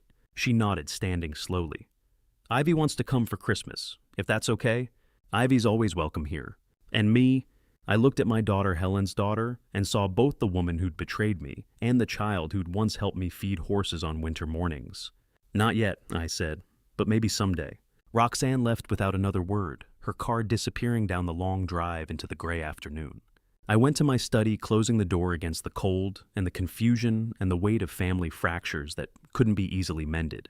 Helen's letter sat in the desk drawer, where I'd kept it for months, reading it whenever the anger got too heavy. I unfolded it now, her handwriting still sharp and clear. Boundaries aren't walls. Vernon, they're the only way love survives. Protect what we built, but leave the door open for those willing to walk through it honestly. I know you'll want to forgive everyone immediately to fix things by sheer force of will. But some lessons only stick when consequences teach them. Love Roxanne. Protect Ivy. But don't sacrifice everything we worked for because you're afraid of being the bad guy. You're not. You're just the man who has to draw the line. How do you forgive someone who tried to bury you while you were still breathing? Helen's answer, I realized, wasn't about forgiveness at all. It was about boundaries, about protecting what mattered while leaving space for redemption that might never come. The foundation document sat beside her letter. The Helen Whitaker Conservation Foundation, Clifford had titled it. Ironclad forfeiture clauses ensuring the ranch could never be sold or subdivided. Trust provisions protecting the land for conservation and education. Legal structures that meant no daughter, no creditor, no future greed could threaten what we'd built. You were right, Helen, I said to the empty room. About all of it. Outside, snow began to fall heavy and silent, blanketing Montana in white. I folded Helen's letter and placed it beside the foundation documents, her name in bold across the top. The snow fell heavier now, coating the pastures and the barn and the fence lines where my father had once worked and his father before him. Somewhere in Bozeman, Roxanne faced the consequences of her choices. Somewhere in my barn, Ivy would find safety on Christmas morning. And here in this study, I sealed the future not with forgiveness or revenge, but with the careful architecture of protection. The Conservation Trust would ensure neither greed nor fear could threaten this land again. The foundation documents were filed on the last working day before New Year. Clifford had called that morning, his voice carrying a satisfaction I hadn't heard in months, telling me to come to the Park County legal office for the final session. Wade Garrison closed the file and looked across the conference table with the tired satisfaction of a man who'd seen justice done. The sheriff had led the investigation from the beginning, documenting every forged signature, every false medical claim, every dollar that had moved through corrupt hands. Mr. Whitaker, he said, sliding a stack of papers toward me. The investigation is closed. Your ranch, your autonomy, your assets all restored and protected. I stared at the papers without touching them. Restoration and protection words that should have felt like victory, but instead felt like the end of a long war nobody won. Clifford sat beside me, adding details I barely heard. Restitution agreements, restraining orders, prosecution recommendations for Bernice Caldwell's elder abuse conspiracy, the legal machinery grinding forward whether I wanted it to or not. What about Brent? I asked. Wade exchanged a glance with Clifford. He's cooperating fully. His testimony against Darlene Hargrove and her daughter was key to closing the financial fraud case. The door opened and Brent Townsend walked in, 45 years old and looking older, his expensive suit hanging wrong on shoulders that had lost their confidence. My son-in-law, former son-in-law, the man who'd married my daughter and helped plot to take everything. He sat across from me, couldn't meet my eyes. I never wanted it to go this far, Brent said quietly. I'm sorry. The apology hung in the air, inadequate and true at the same time. He'd been manipulated by Bernice Caldwell, and Darlene's schemes caught in a conspiracy that spiraled beyond his control. But he'd still signed papers, still participated, still chosen greed over integrity. "The restraining order stands," Wade said.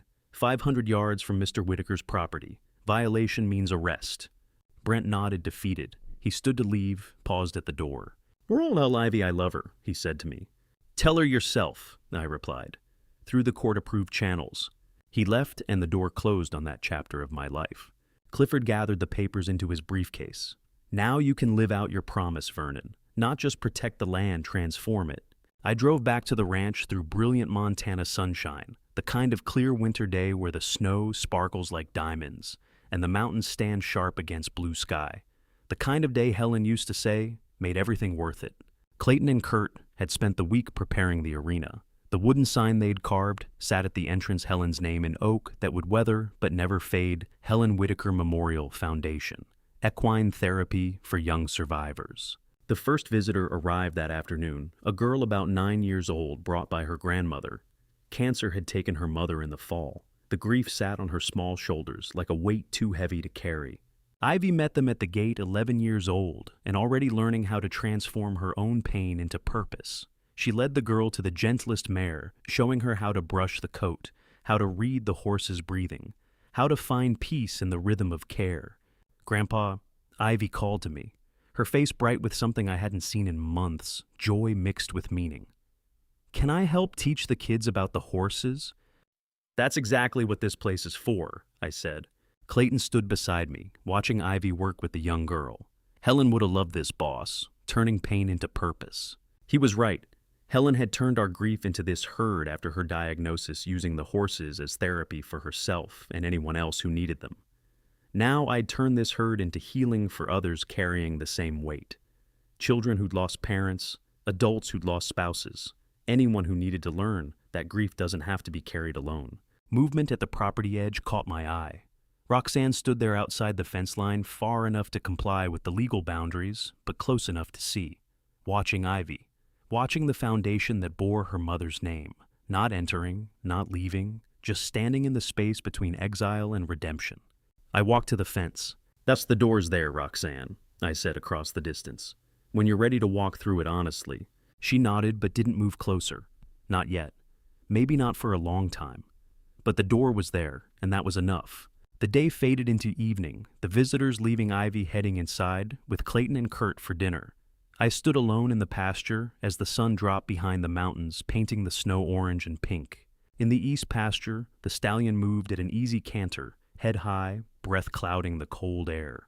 18 months ago, Brent had tried to sell him to Dubai. Tonight he ran free on land that would never be touched. Helen's letter was folded in my coat pocket, carried there like a talisman since the day she died. I pulled it out now, reading her words one more time in the fading light. "Protect what we built, but leave the door open for those willing to walk through it honestly. You fight to save something, and in saving it, you discover what it was always meant to become. This ranch wasn't just land or legacy or assets to protect. It was Helen's final gift, a place where broken things could heal, where children who'd lost too much could find solid ground, where horses ran free inside boundaries that protected rather than imprisoned." The stallion circled back, tossing his head, his hoofbeats steady on the frozen ground. I watched him run until the light was nearly gone, until the stars began appearing over Montana mountains that had stood here long before me and would stand long after. I kept our peace, my love. I said to the empty air, to Helen, to the wind that carried my words into the night. The stallion's hoofbeats faded into silence. I folded Helen's letter one last time and looked back at the foundation sign, her name carved in oak, permanent as the mountains. The ranch she'd loved, the herd she'd built, the legacy she'd trusted me to protect, all transformed into something greater than property or pride.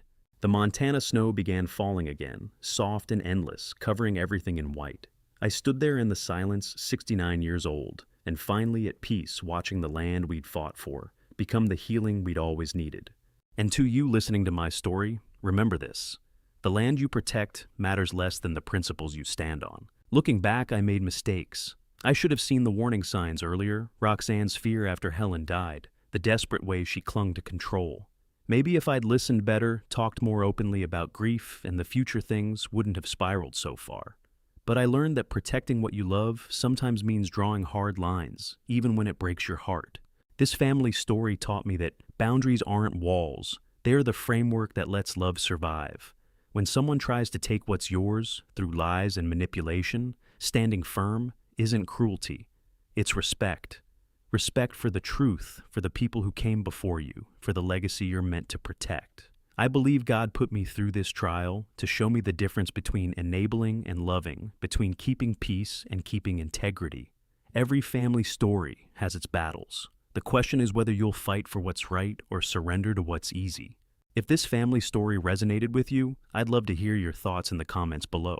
Have you ever had to choose between family loyalty and doing what's right? Share this with someone who needs to hear it. And if you want more stories about standing firm when everything's at stake, please subscribe to Revenge Dad. Your support means everything.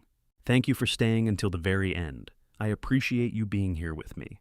One final note, while the heart of this story is true, some details have been adjusted for privacy and storytelling. What matters is the lesson we can all take from it.